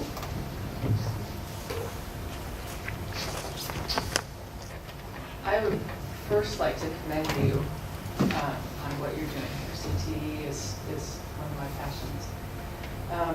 I was very pleased to see all the certifications and that you're pursuing more of that. A lot of times kids will go through these programs and then they get out, they graduate high school, and they just kind of flounder. They don't really take what they've learned. Maybe they can't afford to take the certification tests, or they just, they can't get to Austin or wherever it is to take those tests. So to be able to do it here at the high school is huge for those kids. To be able to take what they're learning and actually do something with it. I like that you're going to the 8th graders. I would actually love to see contact being made at the lower levels at the grade school. Plant those seeds. If you go to a career day in elementary school, you stand in front of these little faces and they go, wow, I could do that. So if we can maybe expand, I know the focus needs to be on the junior high when it's more practical that they're actually going to be enrolling in those classes. But maybe just touch base with those little elementary school kids and plant those seeds. Have you been around to ask the other businesses? I know that we have the ones that we partnership already, but are we pursuing other businesses to see how we can expand, what kind of workers they're needing, like Caterpillar, or are there companies and businesses like Niagara that they need specifically trained kids that we can expand our programs? Yes, ma'am, absolutely. And so when talking with businesses, what they'd like to see, they want to see a students that can work, or employees that can work collaboratively, use that critical thinking piece, and have the soft skills. And so that's been pretty much the common consensus across all the different levels. And there were businesses that we are continuing to work with that weren't on the list. Mainly with our construction tech, we had the opportunity to go to Construction Career Day in San Antonio. We took about 12 kids down there and found that, plumbing and electricity and the HVAC piece and how huge of a piece that is. And with that, we were able to come back and kind of reevaluate and add that in at the end of the year to our construction technology class, where we had plumbers come in and talk with our kids, and they ended up hiring 3 of our kids to be plumbers out of that class. So absolutely. And that's one of the highest need areas they are, amongst other things. And so, yes, ma'am, absolutely. And I appreciate your comments. I mean, I'm in that, I own a salon and spa, and I have a lot of friends who are, tradespeople, and it's incredibly difficult to find well-trained people to fill those jobs. So anything we can do to make it better is Yes, ma'am. Thank you. Mr. Holt? Mr. Gonzalez, I greatly appreciate you hitting the ground running when you first got here at the year to start working on those partnerships. I know that was something that your predecessor dropped the ball on, and you just jumped in right in there and tried to recover a lot of those losses that we had. And I know the community is real eager to get the students involved early so that they don't have to spend, because they save money too, not having to train when they get to them if they know a lot of these soft skills like you speak. I've spoke to a couple of the young men who actually got their certification. One of them actually wants to go on and get his national certification. He got like Texas or certified here, and then there's one for U.S. that he can get that's even larger. And so he's really pushing to do that. He was wasn't sure where he was going to go, what he was going to do, and then he got that, and he was like changed his whole mind. So I mean, it was like you could see his face just light up when he said that he was proud, and still a little bit taller because he had that certification. And that's a big need. I do like where you're taking the involvement with the marketing aspect of it and being transparent, getting it out there and letting people know what we're doing. We're saving these kids a lot of money down the road in college and stuff, and by offering these courses. I know there's a few that just passed their coding and billing, medical coding and billing. That's a huge accomplishment for them. There's also ones that are certified, and I'll speak of this because my daughter's one of them, got their Microsoft Suite certification, and that makes them so much more employable during college. Even if they go on to college and do something else, they can pay their way or make money while they're going to college because they have these certifications and these credentials. And I just appreciate your continued effort in this matter, and thank you for everything you're doing, and your staff. Please pass that on to your staff as well. Yes, sir. Thank you, and thank you for your support. And I'd like to thank you as well, reiterate everything that Mr. Holt has said. You've really taken this and hit the ground running, and it's probably pretty nice that you had a brand new high school to work in with all the new equipment as well. So I'm going to steal Mr. Escobel's line, and it is a great day to be a Matador. Absolutely. It is, and Mr. Gonzalez, I just want to thank you for the progress that you made this year. And I remember at the beginning of the year someone making a comment, well, we need to do a better job with the marketing. I mean, look at the website and just give it time. Change cannot occur overnight, and look at what we have today. And for that, I'm very proud of the work that you've done and that opportunity that you gave me to be able to be there when those students were working on their welding certification. Just gave me chills. Those kids were proud of that accomplishment, and so it's those things that's why we're here, and to be able to be at that career fair. I think I may have enjoyed it more than the kids. I spent a lot of time at some of those tables with some of our industries. I mean, those are the experiences that are going to make an impact on our students, and I look forward to the direction that you're taking CTE for Seguin ISD. Our students deserve it, and it was time for this to happen. So thank you so much for your efforts. Yes, sir. Thank you. Thank you for your support. Thank you. All right, moving on to item 4D, we have personnel information from Ms. Whitman. looking forward to next school year 18-19. Can't believe I'm Yes. saying that. We are working fast and furiously, and first I have to acknowledge our campus principals who are working tirelessly to review applications, keep teachers on standby, have them for committees, work with our learning and leadership department on positions. In front of you, you'll see some recommendations that are the job opportunities that we've offered for the following individuals. You can see that AJB has 2 individuals, and we have both with bachelor's, one with 0 years experience, and Rafi Delion is coming all the way from Dallas, Texas, to take over our middle school coordinating position with 17 years experience. We've got Catherine Donahoe coming in 5 years experience with the high school. Sarah Kent, we just stole her from Navarro, PPCD, and she has got some amazing talent. Hannah Kurtz is our new art teacher at Weinberg Elementary, so she was super excited to have that position.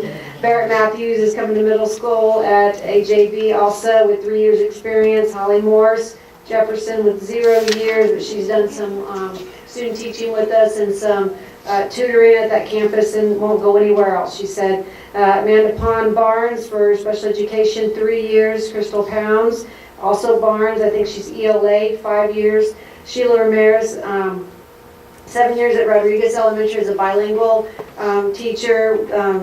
We've had some really good luck with recruiting some bilingual folks at that campus. Tracy Salazar, Avery Tankersley did a long-term sub position at McQueenie for us, really stood up and shined very brightly.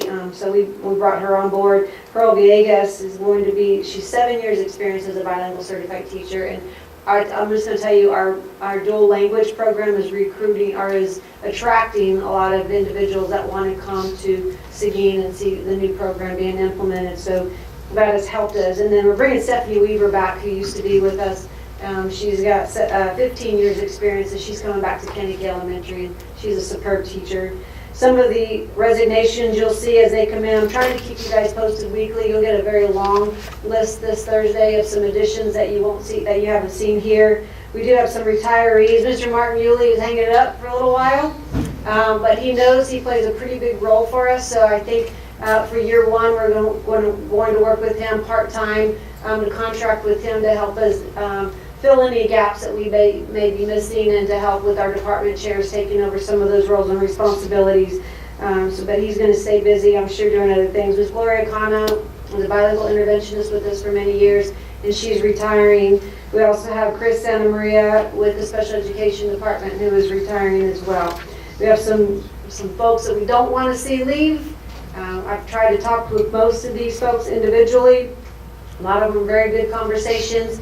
But we're going to get them back one of these days and have some good conversations. So if you have any questions, I'd be happy to answer those at this time.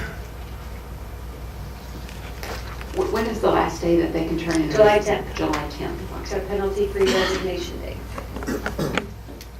Any other questions? Okay, thank you.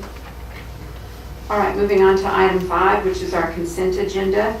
BE Local states that the consent agenda shall include items of a routine and/or recurring nature grouped together under one single action item.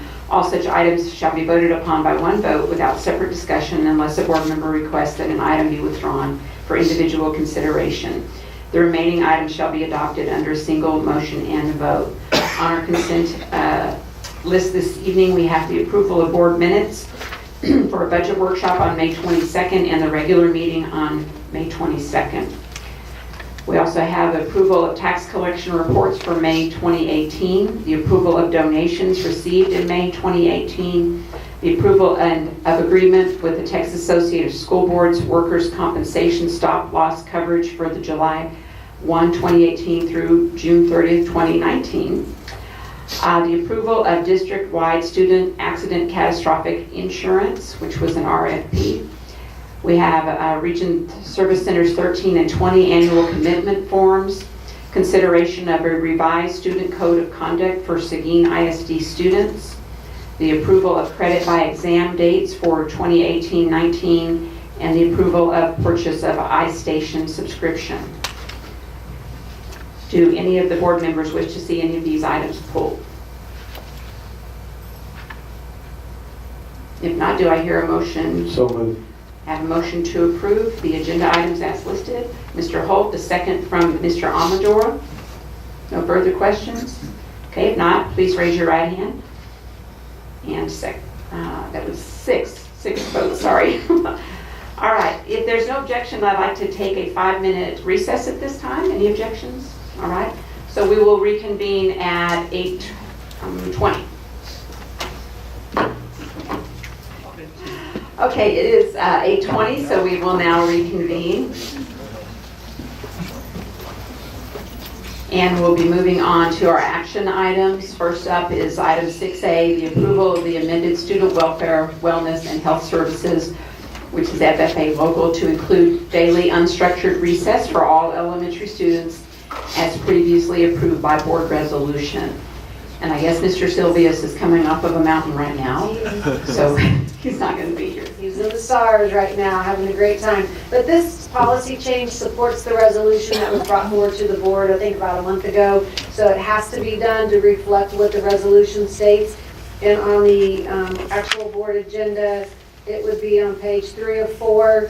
And it basically just states for other school-based activities, it articulates the 15-minute twice a day unstructured recess, and it kind of gives you the guidelines that it can't be, it's got to be separate from physical education, cannot be used for punitive measures, etc. So it supports your resolution. Any questions? I do have one, and I'm sure you touched bases on it, but the 15 minutes unstructured. What inclement weather days? I mean, are they going to be doing it within the classroom? Or Yes, he has different activities that they can do. They're called movement boxes and then they can rotate. So one class will have something different at different times. So Okay. there are ideas. For I just didn't see it in the policy, and I was thinking, I know he touched on it somewhere. Yes. When you said movement boxes, I remember. Do you know if the grade levels will be staggered at each of the campuses? In other words, will the kindergartners go at one time and the first graders go? And I would imagine just for the use of the grounds or however they're going to use them, I'm Or sure they'll there's split going to be a them up set somehow. schedule. And then our link campuses will even have a little bit more strict schedule because they will be doing unstructured for 4 times a day at kinder this year. All right, well, we'll let the campus administrators speak. Yes, but we'll monitor that. Any other questions? Madam President, I move to approve the amended student welfare, wellness, and health services FFA local. All right, I have a motion from Mr. Holt. I have Ms. Reel, a second from Ms. Reel. Any further discussion? If not, all in favor, raise your right hand. Opposed, same sign. Motion carries 6-0. Thank you. All right, thank you. 6B, we have the approval of district-wide long-range facility planning services. Mr. Lewis? Mr. President, Dr. Gutierrez, Board, leading the District Facilities Committee, it's been a great honor this summer, and we had done some work with TASB prior to that to come through and do campus assessments, et cetera, and give us some lists of things that need to be done on each campus, is work that needs to be done. And part of this process, we did an RFP for help for facilities planning services. We had 7 replies back, 7 excellent replies, responses that we reviewed. We selected 4. We interviewed 4 very highly qualified candidates. And tonight we're asking for you to approve.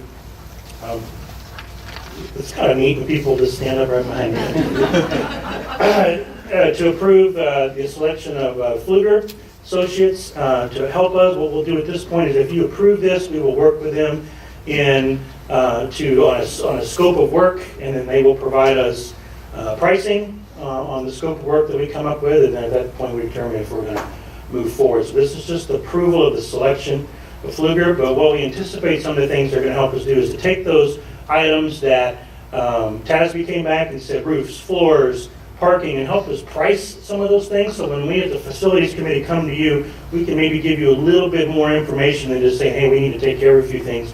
We can give you some information that will help the board prioritize and determine maybe some things we want to do moving forward and how we want to do that.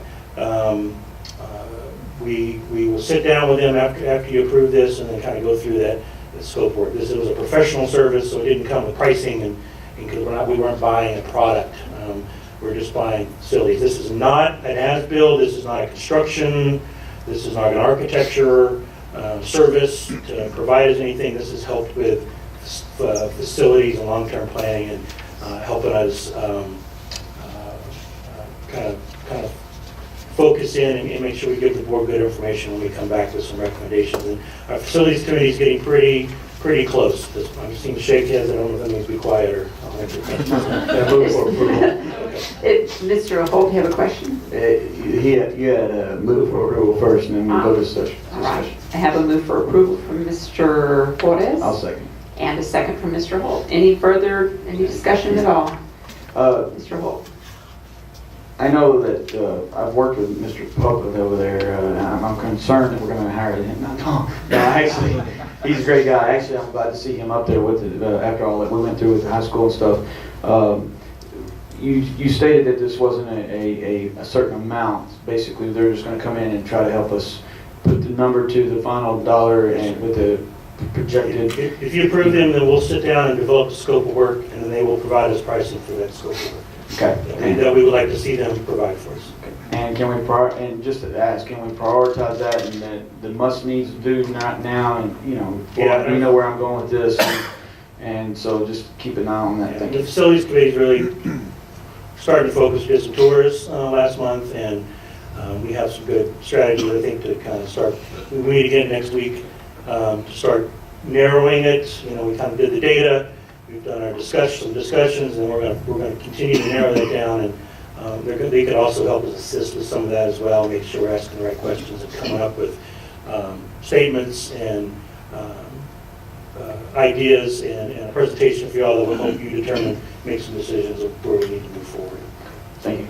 Get the will of the committee. Would the service be working directly with the facilities committee? We have yet to talk about all the things, but my intention is they would be there, at least to be part of the facilities committee, to listen, and see where they're coming from here, what the folks are saying. Again, I'm not going to commit all their work until we discuss the scope. All right, okay. Work that out, and they price out what that's going to cost us. Any further discussion? Okay, I have Ms. Reel. You guys sort of asked my questions. When I saw it on the agenda, it's like, I have no idea what this is, or what they do. So, thank you for. Hope that clarifies. It's like, how am I going to vote on something I have no idea what you do? So do you work like on a contract basis, or? So we'll develop a scope of work, and then they will provide us pricing based on, that's going to take 10 hours, 100 hours. These are the kind of documents we want them to produce. We want them to do this much pricing, these things. And so if they needed to look at any of our facilities to maybe, okay, we're going to help you price the roof, but we need to go look at that roof versus, okay, what kind of roof? Ask us some questions and kind of help us narrow that down so we can bring some dollar figures back to you. Hey, in general, to do these things, or to do X, Y, and Z will cost this much, and just to give you some better information when we're trying to make facilities decisions. All right, I have a motion from Mr. Flores for the approval of the district-wide long-range facility planning services, and a second from Mr. Holt. If there are no further questions, all in favor, raise your right hand. Opposed, same sign. Carries 6-0. Thank you. Thank you all. Looking forward to working with you. Mr. Madron. If I could stay real quick, I just want to introduce this group first. I mean, this is Robin Popa. She's with Fluger. Thank you for this. Florin Popa, he's PB Group. That's Aaron. Everybody knows Aaron. Come over here. This is A.G. Hodges. He worked for the city of Seguin for how many years now? 32 years. He's retired. Now he consults with M&S. And Fluger reached out to M&S as part of the team. And this gentleman has a huge amount of experience and knowledge of this whole district. I can tell you that with a lot of confidence, trust me. I've used him in the past. I've worked with him when he was with the city, stand-up kind of guy. So when I saw him walk through the room, I said, look at this. This is great. So I'm sure some of y'all recognize him. So anyway, I want to introduce him. And I have to say that Mr. Hodges probably has a little bit of heart in this town, just a little, just a little. Okay, thank you, Mr. President. Welcome. Looking forward to that. All right, moving on to item 6C, the approval of proposed budget amendments and financial statements for May 2018. Mr. Hilbert. You're back. It's been a while. Well, that's okay. We'll be here for a minute now. Had to weed through the crowd there, lots of good people. The item that we're starting off, President Jimenez, Dr. Gutierrez, members of the board, want to mention that we've taken something that typically in the past several months we've had your financials that you approve each month as a consent item. We've taken them out purposely as an action item this month because there's a disclosure that I want to make sure that you have a good understanding of, and also to really show you something that's of value, not only to the board, but to the entire Seguin ISD community. So what we want to do is look at, all of this is information that you see each month. So I want to focus on the portion of the exhibit that is of most importance. So Mr. Lewis, if you'll scroll down to the one that is the general operating fund excluding QZAP. There you go. So the top portion that we're looking at right here, you've seen all of this in the past. There is a little bit of a difference that I do want to point out though. And I'll point on this screen, and hopefully that's going to be sufficient for everyone. The far right-hand column, especially what I want you to focus on, is the revenue side. The format of this report shows the budget remaining as it applies to the revenue in this area right here. And you'll notice there are several zeros here. What that is saying is that you've received all the revenue that has been budgeted.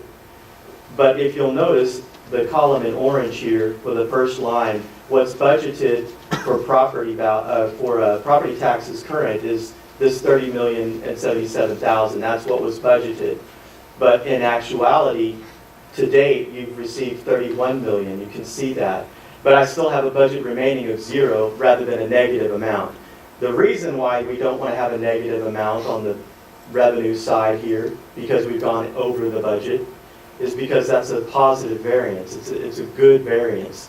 And you don't want to adversely affect, if you'll scroll down, Bill, all the way to the right here, you don't want to adversely affect what you think is going to happen for the remaining portion of the year by showing a negative anticipated revenue for the rest of the year. So we just drop it to 0. And that's actually conservative because we know that you've received more than you budgeted. That's just a minor detail, but it adds up to a lot of money at the end of the day. So it is important when we're looking at where is the district going to end fiscal year 17-18, and especially what is fund balance going to look like. And even more importantly, what is unassigned fund balance going to look like. And so the blue information down here in the bottom, and so now Bill, if you could scroll down to that, and what we'll do is spend just a few minutes on that, and let's see if we can, if there's any way to blow that up at all, and just show the left-hand side of that, that would be great. So what we have here is, you're looking at the 17-18 beginning unassigned fund balance as per the financial audit. That is not all the fund balance. If you look at the financial statements as they've been presented all year long, this $19,391,000, that's unassigned fund balance only. It does not include funds associated with QZAP that weren't spent. It doesn't include any other commitment or reserved portions of fund balance. The actual aggregated fund balance for the beginning of 17-18 was more like $27 million.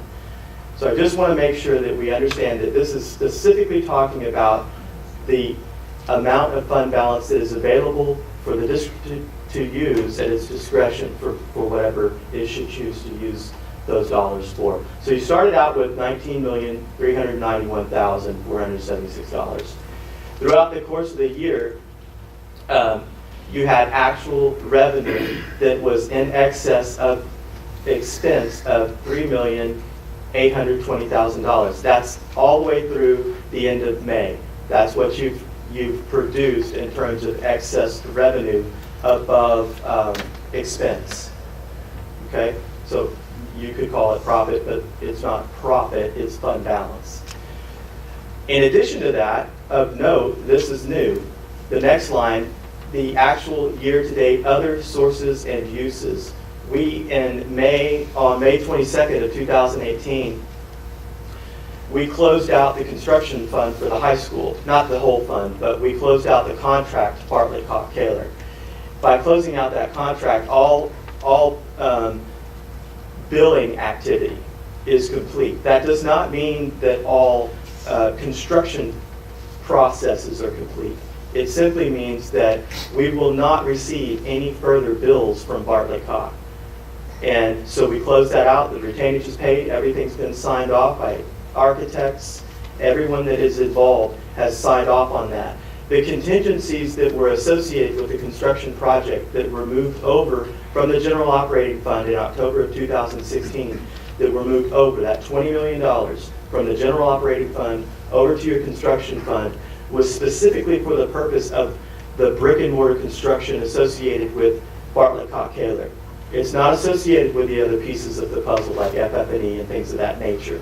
Those things are budgeted from day one, and they're still budgeted because some of that stuff still remains to be purchased. A few things, not a ton. A lot of them actually have to do with some technology items, and it's just still in the works. But all that budget, all those funds are still there. But the $20 million, we can pull back after the reconciliation is done, what can come back to the general operating fund now that we've closed out the construction portion of the budget. And so we were able to bring back $4,444,685.76. And that's, I think that's speaks a lot for the work that all of the individuals involved, but that certainly includes Mr. Pizzagna and his team, Mr. Miranda, as well as the various vendors that we've worked with in conjunction with Bartlett Cox. A lot of work went into making sure that we were able to bring back as much money as possible. But that's not all the money that's come back. That's just what's associated with the construction contract, and I'll explain that in just a minute. But the next line you'll see there, because what we're really looking at is what is fund balance going to look like at the end of this year. What we expect to lose in the general operating fund next month, $2,634,000, which it does sound like a lot, it is a lot, but it's anticipated, and it's been anticipated all year long. We always know that at the last part of the school year, our operating dollars are roughly the same, but our revenue coming in from the state, whether it be state funding or whether it be tax collection efforts, very little money is coming in. And so you have very few dollars coming in, but you have the same amount of dollars coming out for those months. But there are other months in the front end of the year where we've got more coming in than we need. At the end of the day, that's what's important. The end of the year, how did you do overall? And so when we factor in all of these things that have taken place over the course of the year, the $19 million that we started with, the $3.8 million that we had up until May, the $4.4 million that was brought in as an other source in May, and the reason why that's a separate item is because it's not revenue. It's money that was previously owned by the general operating fund. It's coming back now. It's a reimbursement, so you don't qualify as revenue. So that's why it's indicated here separately. And then we see that what we expect to happen in the month of June. So at the end of the year, for the year in total, we expect to increase your fund balance from the 19.3. We're going to add 5.6 to get to 25 million. Now I want to express why I took the time to Bill, if you'll scroll back up just a moment, why I took the time and go over to that far right-hand column that we were looking at to explain why we just left these dollars at zero. The calculations that you're seeing, and you can scroll back to the blue. Sorry, Bill, it's got you flying all over the place.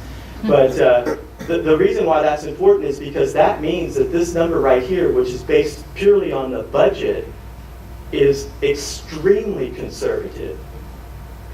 When you factor in the additional revenue that you are going to bring in above budget in the month of June, that's reflected as a zero right now, those dollars are only going to add to the 25 million. So you will have more than 25 million in fund balance, but that's what I'm going to tell you right now that you're going to have, because we always want to try to be making decisions on the most conservative estimate that we can, no matter where we are in the analysis. So that's what we're working off of. Now, if we go over to the right-hand side of the page in the section in blue, we want to now take what we already know is going to happen at a minimum in terms of fund balance and look at what the board could choose to do or to work with.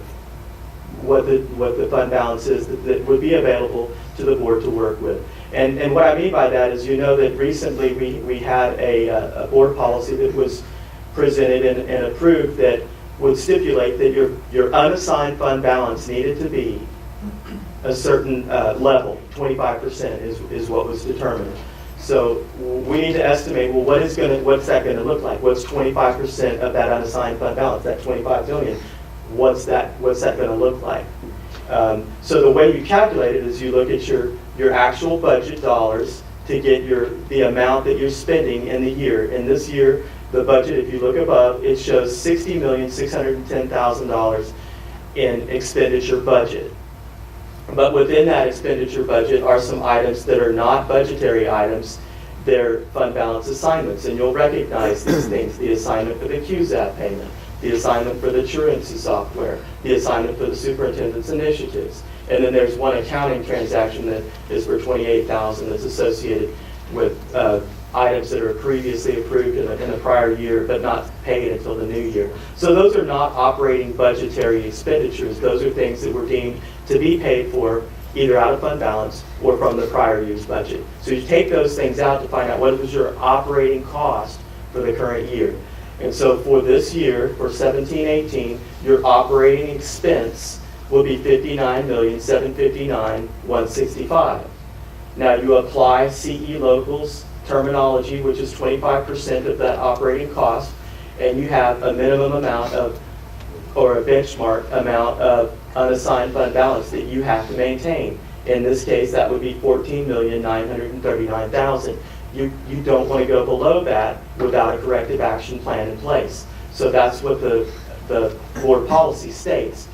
But we've already estimated that you're going to have 25 million, which means you have 10,082,000 excess capacity in your fund balance.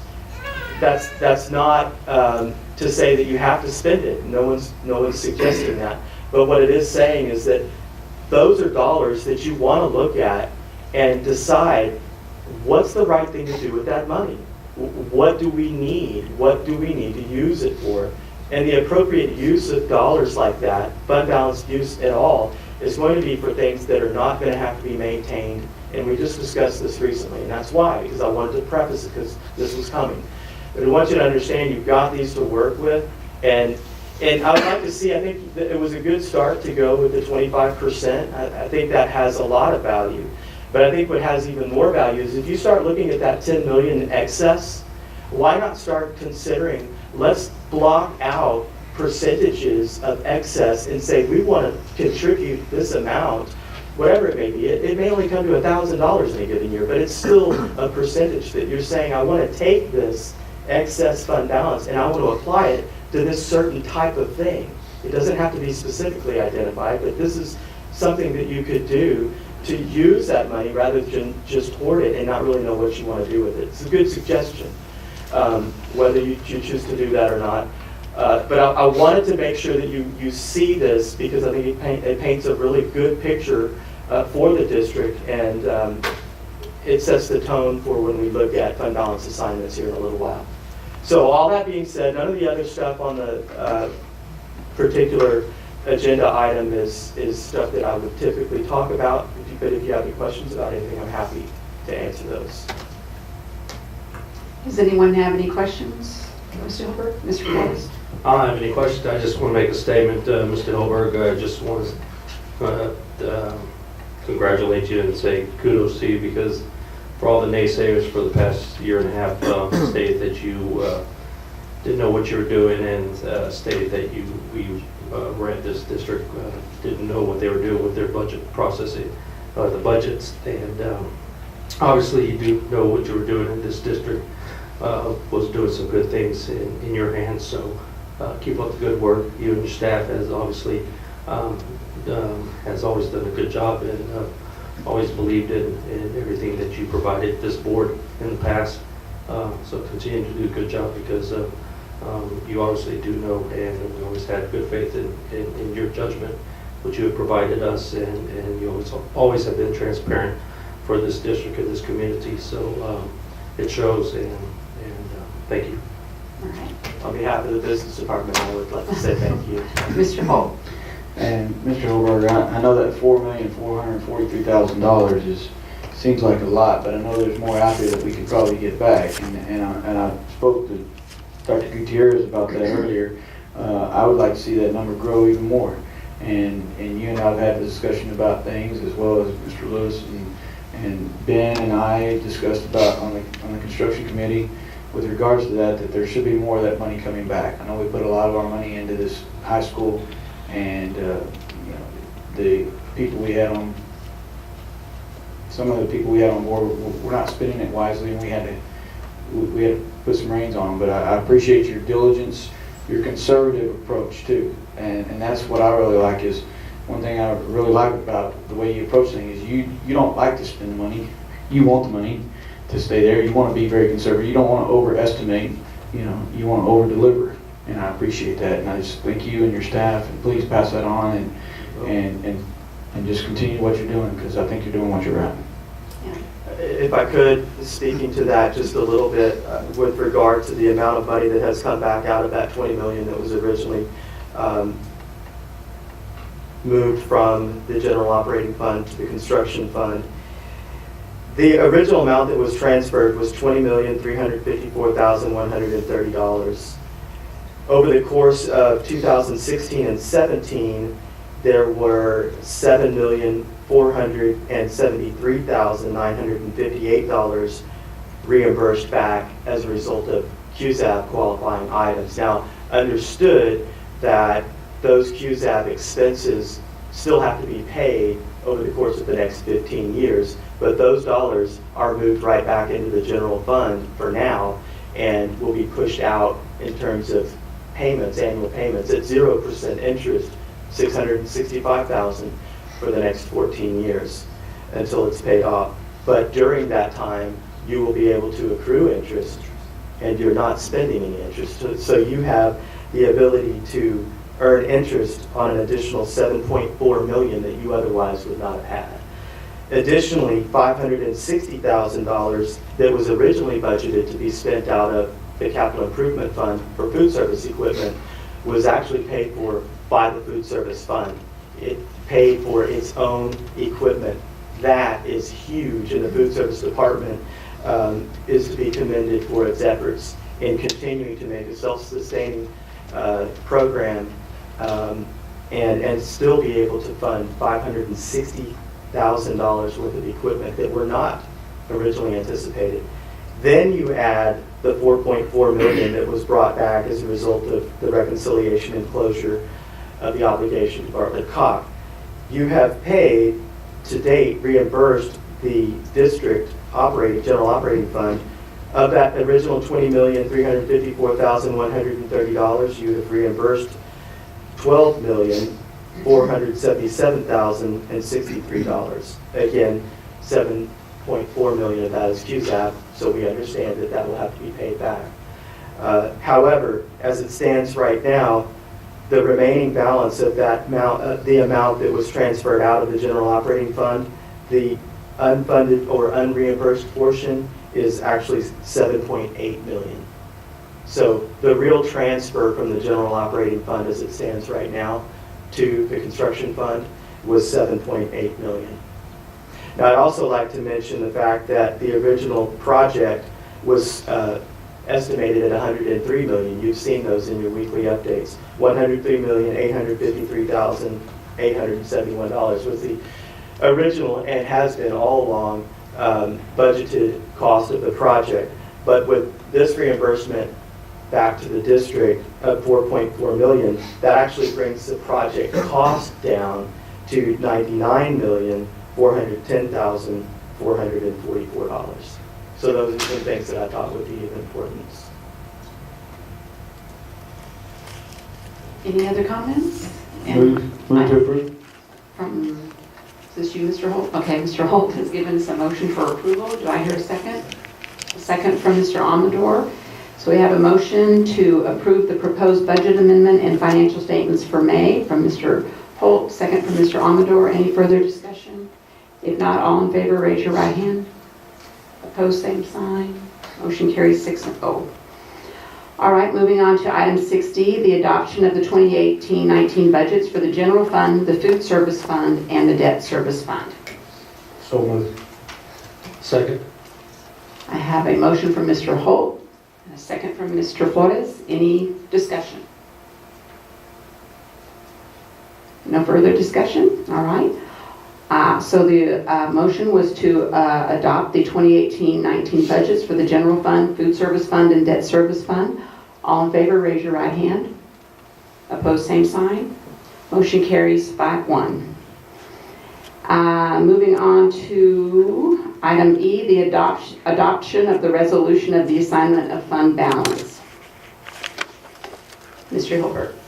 So now you can see why it was important to make some comments on the financial statements as they stand right now.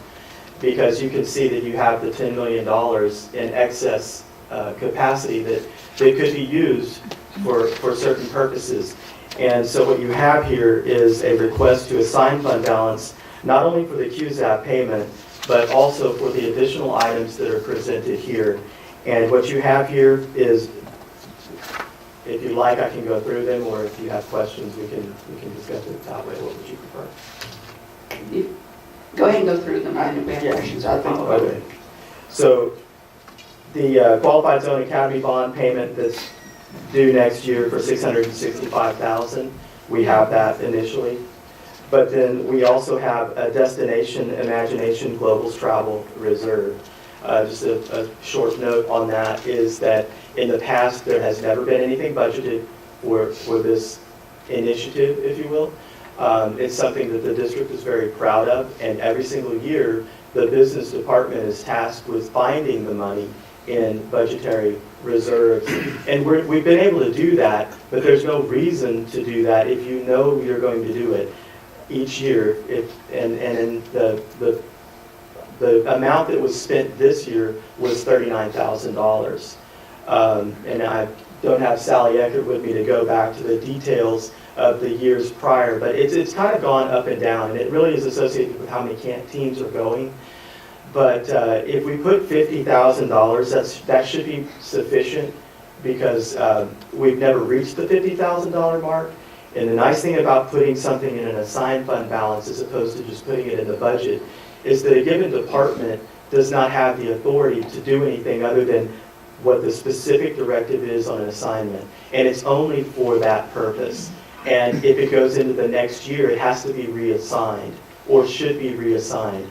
So if they don't spend it and you want to keep it out there, then you can do so the following year. Whereas if you put it in the budget, it can easily just get buried in their budget and start to get allocated out into other areas of the budget, and then we're right back where we are now.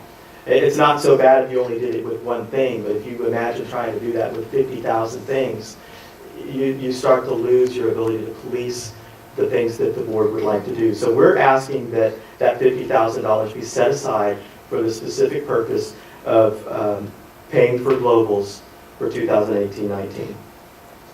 Maintenance vehicle replacement, Mr. Pisani, I believe, maybe still, well, he may not be here.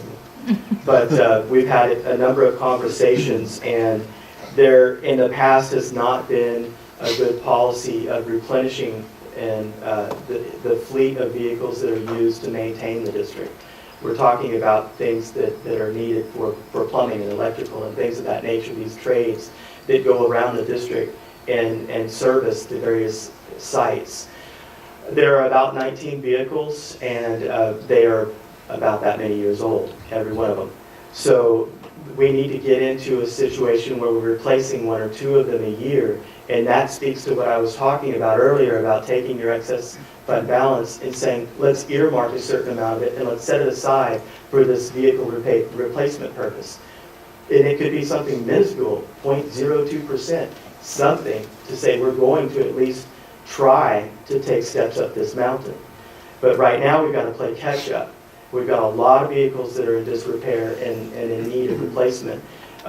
This would be about a 3-year process. If we start with 200,000 and do it again next year and again the following year, we'll be in a situation where we could then do the 1 or 2 a year and keep up with it.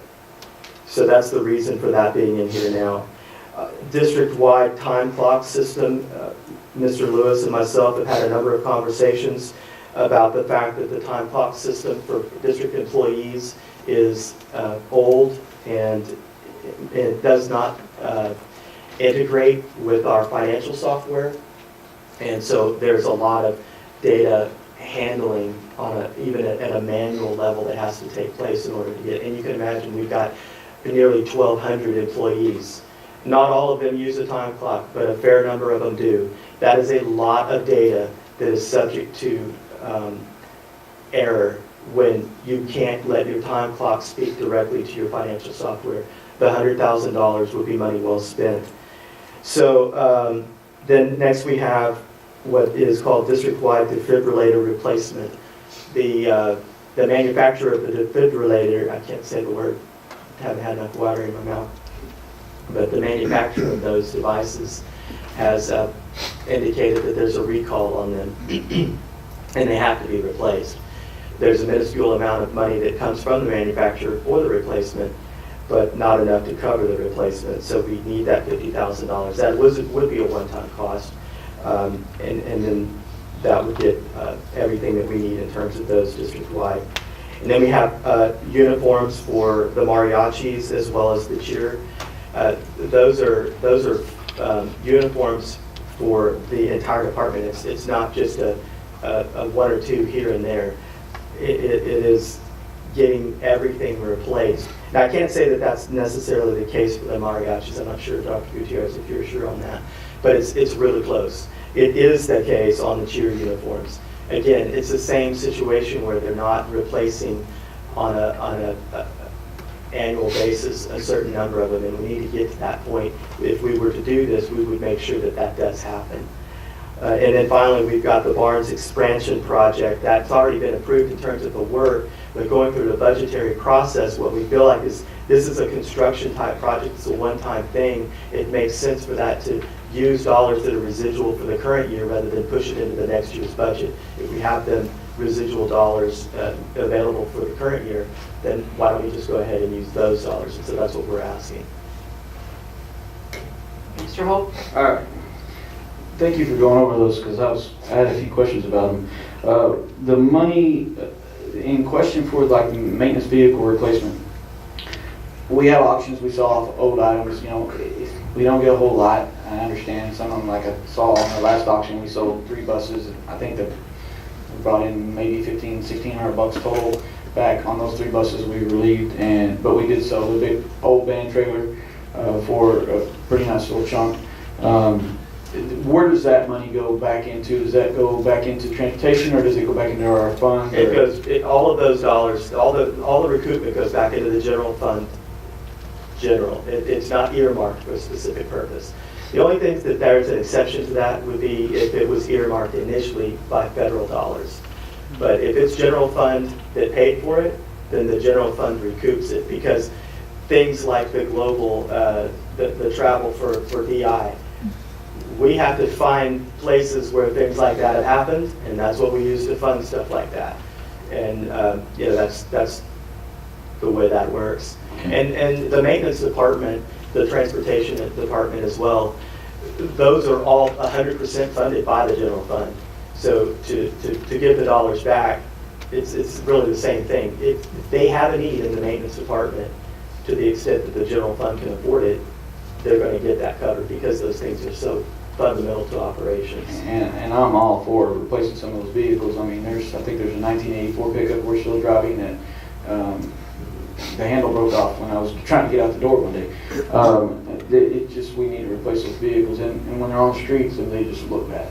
I mean, that's not what we want people seeing about Seguin. The time clock expense here, would that be a one-time expense, or would we want to keep that money in, keep some type of money in there yearly to update or to sustain that system? I know that Mr. Lewis can answer some on that as well. There's a couple of options with that. If we use the time clocks that would be integrated, literally, when I say integrated, I mean they're a part of the financial software that we have right now. It would be more of a one-time cost. There would be some additional hit, but that's a little bit newer program. It's almost in a beta version. There's some others that Mr. Lewis can speak to that are time-tested, if you will, and those. Most of the expense there is the time clocks themselves, to upgrade those, and then there's a yearly expense that we'll incorporate into our subscription budget that we pay for finance software, HR software, those kind of things. We'll just build that in to our general operating budget. So these are actually time clocks that people punch in and They're punch out? different kinds. We haven't made a determination on the exact ones we're going to purchase yet, but we have quotes about what the different ones are, and this 100,000 kind of hits the midpoint, and so these time clocks allow swiping, biometrics. It depends on how deep you want to go, you can do. And about how long would the life be for this one? We've had 11, going on 12 years on the current one, Okay. so I would expect similar life expectancy. Okay. I'll be retired by the time this goes. Mr. Holt, you had other And questions? this is my last one. And in the cheer uniforms, does that incorporate the mascot that I requested to look at? That doesn't? Okay, all right. Just because I saw him the other day, and man, I'm sorry. I saw them in the slide earlier, and I thought, but this would be for freshman, JV, and varsity cheer uniforms? I can tell you that the uniforms that the girls are wearing right now, I've seen pictures of when my daughter was a mini-mat 15, 16 years ago, and she's going to be a senior this year, that they're, they're wearing the same They're wearing the uniforms. same uniforms. Yeah. Yes, Ms. Rio?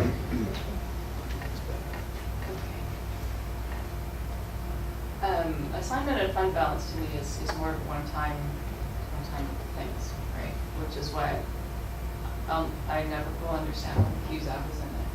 Because that's, like you said, we've got 14 more payments. That's not a one-time thing. As far as DI and some of these others, I'd really like to see it, I'd like to see them as their own separate line item or in the extracurricular fund. We had this conversation the other day. We pretty regularly send DI teams to globals. I'm not sure it's, in my opinion, I don't think it's a one-time thing. I would rather see it in the budget so those teams know that money is there each year. Kind of like the mariachi uniforms and the cheer uniforms. I'm sure there's other teams that are needing new uniforms every year, and if, I would think that some of that would be in the athletic budget. But, obviously not the mariachi, and I guess the cheers and either. But, it makes sense to me to have it in our regular budget so that the money is there for when these teams need it or when a band needs new uniforms. Things that aren't in the athletic budget that we have the money set aside for them rather than just assignment of fund balance. The cheer budget right now is, it's like $2,000. It's very, very little. So if we were to bump their budget up by $11,000 for this one-time purchase to get them all new uniforms, and then try to sustain that for them, that wouldn't.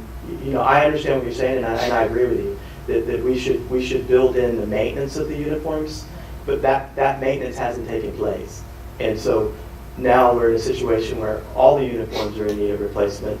And there's nowhere near enough budget there, and I wouldn't personally wouldn't recommend pushing their budget up by $12,000 or $11,000, because when we go through the budgetary process, all the departments at every campus level, they're basing their budget on what they had the prior year. Everything they do is based off the prior year, and so then you have to redact it back down, and it's a lot harder to do that than it is to give them what they need to get where they need to be and then hold them accountable for maintaining it from there on out.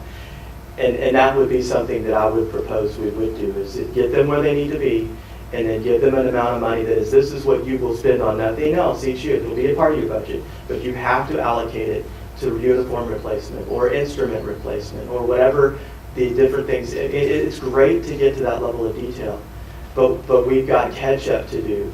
And with that, we've got to hit what's in dire need and then move on to the next guy the next time, and then keep doing that. And eventually you can get there.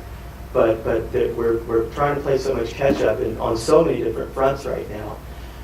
These are the ones that just kind of bubbled up to the surface this year, but there are definitely others. There are definitely others, and depending on who you talk to, there are others that are every bit as important as this. And that's the very difficult task, is to say, which one. But you do have to start somewhere, and we can't tie our hands and ignore it.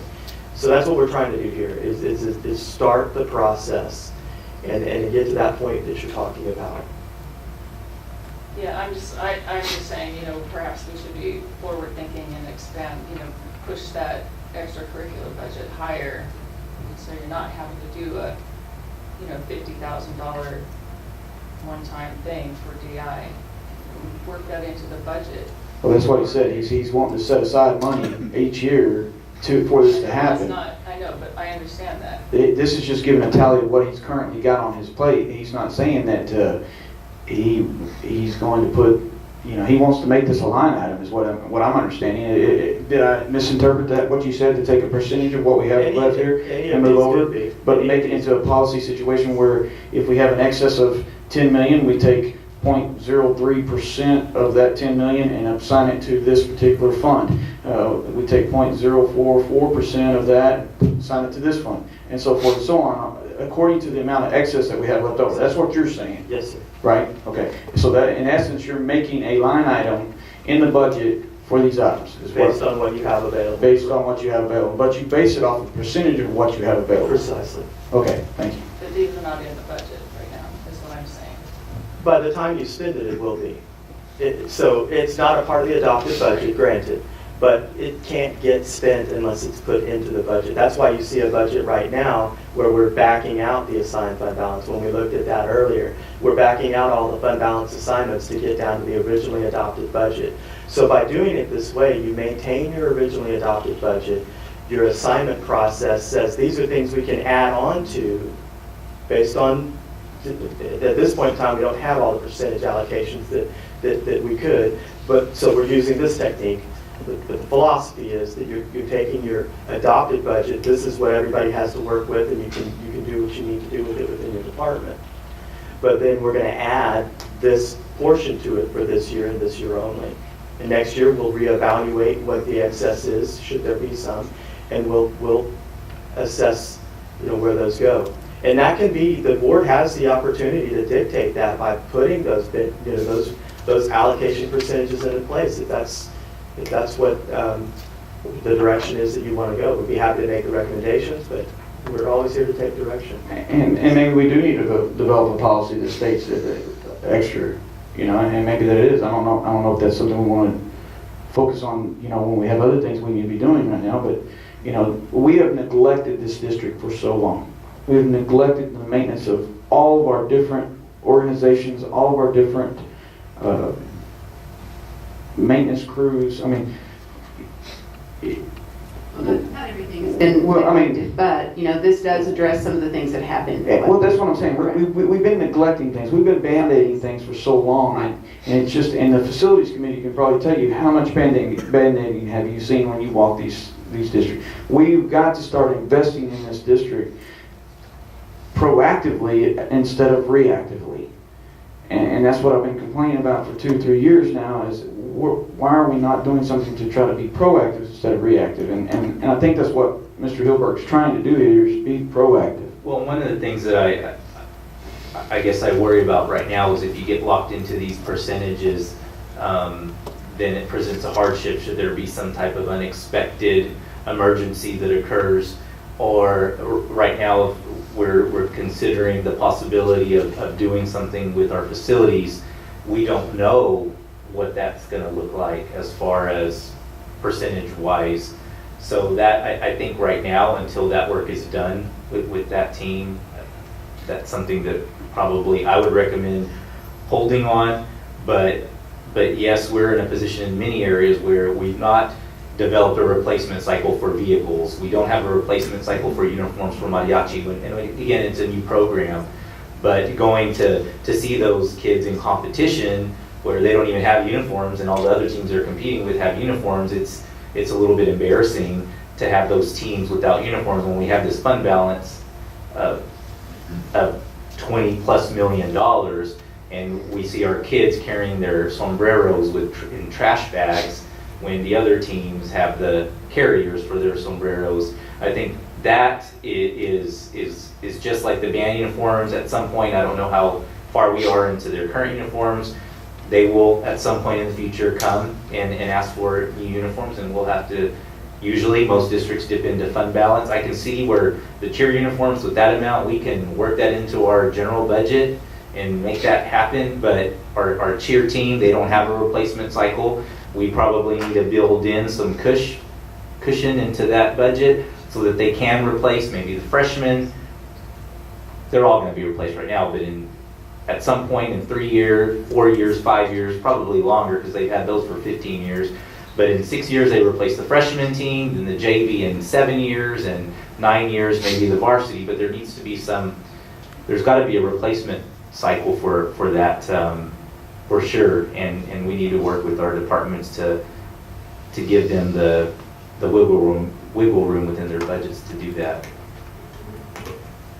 And let me just go back. I mean, I'm not saying that we have to set that percentage, and that's what happens every year. I'm saying in an excess of in a huge excess like this, in a year where we have, 66% over what we would require, what is it, policy, because I don't have it right in front of me. But FCE local. FCE local. Our FCE local says we have to have 25% of our budget. Okay, if we've got 60% in excess of that 25%, let's be proactive about what we're doing for this district. I mean, there's so many things out there that need to be worked on and modified, and just the maintenance vehicle. And again, like you said, we've never set in replacement programs. Never had the program. Never had the programs in there. All right. So we need to get those programs started, and this is just the initial kickoff of these programs. We want to have to address these programs. Next year, maybe we'll have 10 other different programs that we have to address, because this is going to be made aware that, hey, look, if you don't have a replacement program. Now, I can tell you that the band's got a very large budget, and they work. They have that built into the budget too. Okay, this year they added some extra, I don't know the proper term, but the vest, the front vest. I mean, it made them look. They changed their hats a little bit. It was a little bit of money.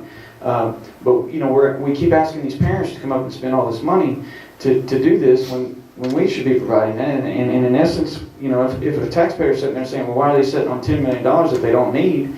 And I'm having to come up with $5,000 this year for, 2 of my kids to be in band and do this and do that. Those are the items that we're talking about here, people. Okay. Ms. Reel, you have another comment before we move on? Kind of my point is, I would have liked to have seen some of these items already in the budget that was just passed, rather than having them be a line item. That's my point. Okay. Any further discussion? If not, do I hear a motion? So moved. I have a motion from Mr. Holt to adopt the resolution of the assignment of fund balance. Do I hear a second? A second from Mr. Amador. Any further discussion? Not all in favor, raise your right hand. Against, same sign? Okay, and it carries 5-1. Thank you. All right. Now, moving on to the approval for technology expenses, and Mr. Lewis. Yeah, move for approval. That was Mr. Flores? Second. I have a move for approval from Mr. Flores, a second from Mr. Holt. I did have a question for you. Well, in your rationale here, it says that in a high school lab will be replaced. Why would we need to replace the high school lab? Well, because there's computers we moved over, and Okay. it's in the replacement schedule. It's actually one of the CT labs. Okay, I just wanted to make sure it wasn't something that was. We didn't buy like 100% new at the high school. If they were still working and still in their cycle, we moved it over. Okay. And that was my only question. Any other questions? It also states about security cameras. We just need about a few replacements at a couple of the campuses, some IP cameras. Like when we pulled a lot out of the high school, but most of what was in the old high school was analog, and so we Right. still use those when we have analog cameras go out. But I have a few IP cameras, and it's probably going to be spent on ones for special ed classrooms because we continue to get Right. requests for more special ed cameras, and so that's more than likely what it's going to get used for. And the equipment that did we budget the equipment for like the CTE, is that CTE cameras and stuff that we bought for the movie? What they call it, production? That came out of the CTE budget. CTE It didn't budget, come out of okay. my budget. These Okay, are just teacher stations and some things that these are things Ms. De La Rosa purchased for replacing 10 years ago on the teacher station, so. Analog. But I will Analog, speak that we keep things running a long time and in good shape, so. We got 10 years out of this set of stations, so pretty good. All right, I have a motion from Mr. Flores and a second from Mr. Holt for the approval of technology expenses, and it notes here not to exceed $400,000. Any further discussion? Not in favor, raise your right hand. Opposed, same sign. Okay, motion carries 6-0. All right, moving on to our last action item here, we have the discussion and possible action to approve the superintendent's evaluation instrument. Dr. Gutierrez. Is kind of weird discussing my own evaluation. But you've probably had an opportunity to look at the evaluation, and for some of you it looks very familiar. After having some opportunity to visit, to work with Mr. Lewis and Mr. Schmidt, we found that the current evaluation tool is still relevant.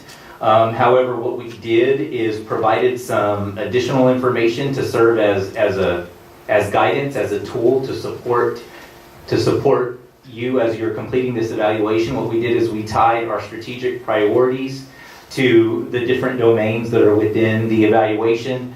We also have the commissioner's performance worksheet that is completed. When we come back later on to do the actual evaluation, you'll see that the narrative pieces will be completed, but right now that's just really for your information to have an opportunity to look at the evaluation tool as we prepare for that time that is coming here very soon in August. So moved. Motion for approval from Mr. Flores. Do I hear a second? I was first. That was first? Okay, you two are, my ears pick up your voices at the same. So motion for approval from Mr. Holt, a second from Mr. Flores. Any discussion from other trustees? If not, all in favor, raise your right hand. Opposed, same sign. Motion carries 6-0. And then the last item is actually to designate the superintendent secretary as a filing officer for Seguin ISD elections. So moved. And I'll second that. Moved by motion for approval from Mr. Holt and second from Mr. Flores. Any other discussion? If not, everybody in favor, raise your right hand. Opposed, same sign. Motion carries 6-0. All right. Next on the agenda, we'll be going into closed session pursuant to the following sections of the Texas Open Meetings Act. Pursuant to Texas Government Code Section 551.071, 551.074, 551.129, which is consultation with legal counsel, including possible telephone consultation with legal counsel as necessary to address legal concerns, implications, and answer any legal questions regarding posted agenda items. Item B, pursuant to Texas Government Code 551.074, to discuss personnel matters, including appointment, employment, evaluation, reassignment, duties, discipline, or dismissal of an employee. Number 1 is discussion regarding Rodriguez Elementary School principal, and number 2, discussion regarding Weinert Elementary School principal. We will break for executive. It is 9:19. Okay, we're going to reconvene into open session. It is 10:02 p.m.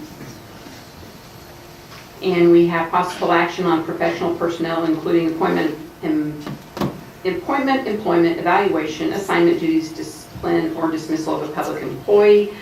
Number 1, possible action to select Rodriguez Elementary School principal.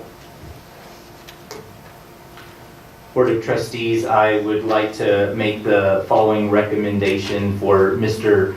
Robert Ariola to be the principal for Rodriguez Elementary. Mr. Ariola, actually, I'll take action first before I read the bio. Okay. Do I hear a motion?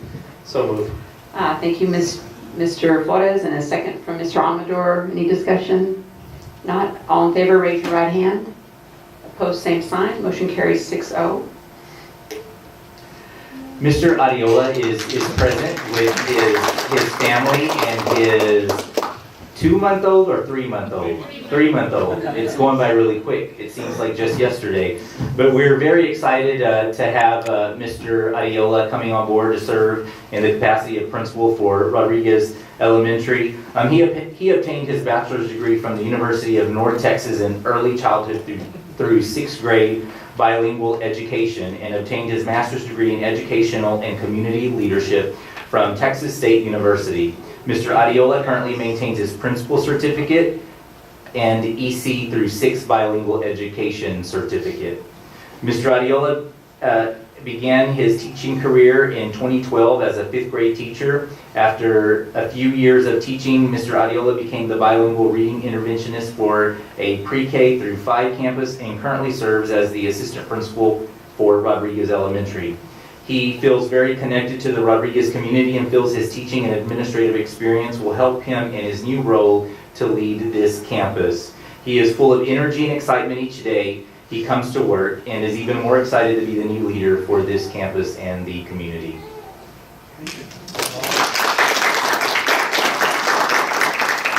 Madam President and Mr. Gutierrez and Board, thank you so much for allowing me the opportunity to serve as the principal of, I don't know whose phone it is. It's recording. To serve as the principal of, it's a gift, wow.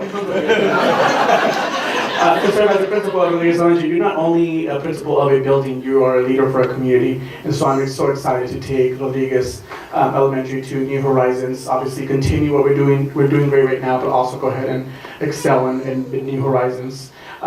There, just as we were talking earlier with action plans, Ms. Heidenberger and I have worked really close together to go ahead and give Rodriguez Elementary a good transition into this next year. And so our action plan next year will include, first of all, looking at and working on attendance at our campus, making sure kids have to be present every single day at school so they can learn. Obviously that affects, our scores and everything else, and so we want to make sure that they're at school every single day. Second of all, we're going to look at tweaking our PLCs, having those more fine-tuned through the lens of reading and writing. Obviously, that reflects the data that you guys saw earlier with STAR scores. So we're going to be focusing heavily on language arts this next couple of years. And then obviously our RTI component part of it. I'm a member of the RTI committee that went to Iowa. We actually meet tomorrow to start kicking off the initiatives for the district and set that in motion for the rest of the principals in Seguin ISD. And finally, the great big changer for Rodriguez Elementary is our dual language program that we're going to implement, and so it starts today. So you're going to see some Spanish coming in today, and today I'll start with gracias por la oportunidad. La sede principal de la Escuela Rodriguez. Nuestras familias, estudiantes están listos para nuevas aventuras. Muchas gracias. Thank you so much, guys, for the opportunity. Appreciate it.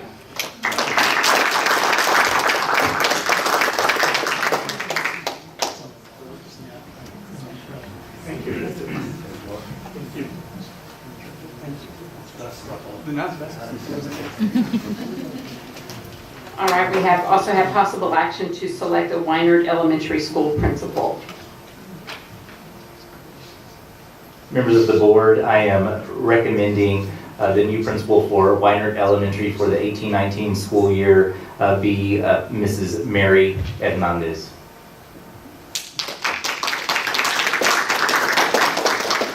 Do I hear a motion for approval? Mr. Amador? I'll second. And a second from Mr. Holt. Any discussion? If not, all in favor, raise your right hand. Opposed, same sign. 6-0. Welcome. All right.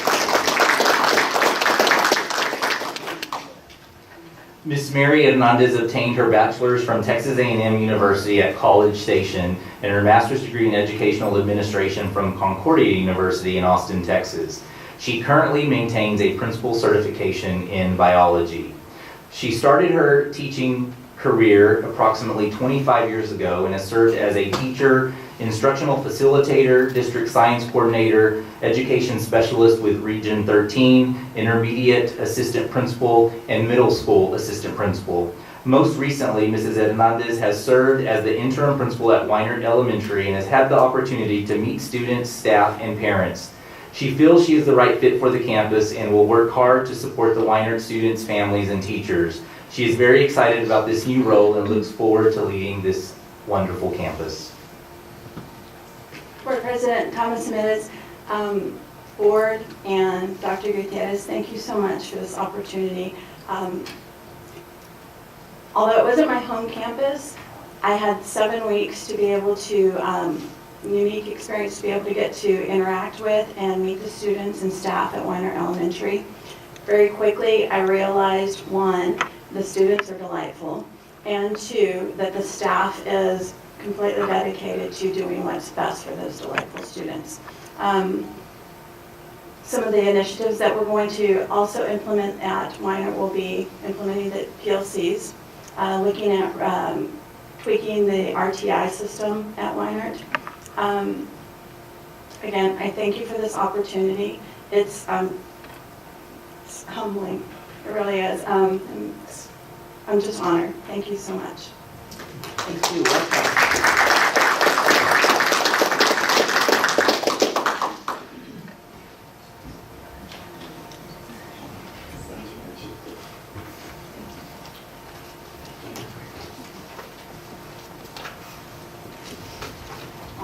At this point, we also have a little bit of time for any board comments or requests.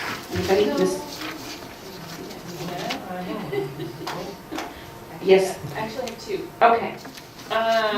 With all the STAR data, I would like, when all the final data, STAR data and things come in, I'd like to request a board workshop so that we can all go through all of it and be better informed. And then for our July regular meeting, I'd like to request some information, agenda item on the status on the completion of the high school. You referred to it earlier. And the status of the signing off by all the different legal entities on the high school and the status of the stadium. Okay. Ms. Stronger? Our next board meeting, do we have a status? Do we have a status report on dropouts?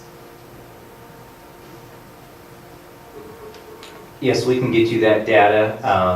We currently have it. We'll have more updated data once the taper report comes out in November. Yeah. Get you what we have. So we can present to you what we have currently and then give you an update once we get the data from the state. Thank you. Okay. Anybody else? Mr. Flores? Did I see you down there? No? Mr. Holt? Okay. I would like for all of the trustees to, if you're going to be traveling in July or August, if you could give those travel dates to Nancy, please. I'd appreciate that. We're trying to pull together a couple of board workshops, and we just want to make sure that everybody's availability. Also at the TASB conference last weekend, a woman from Pflugerville, I believe, approached Ms. Effenberger asking us to endorse her and for the board, and I didn't bring the letter with me, so I think I'm going to ask Nancy to send it out to everyone. So I'll send it out to everyone, and if y'all feel as though this is something we'd want to do, just get back to Nancy and we can put it on the agenda for next month as well. Okay? Anything else? No?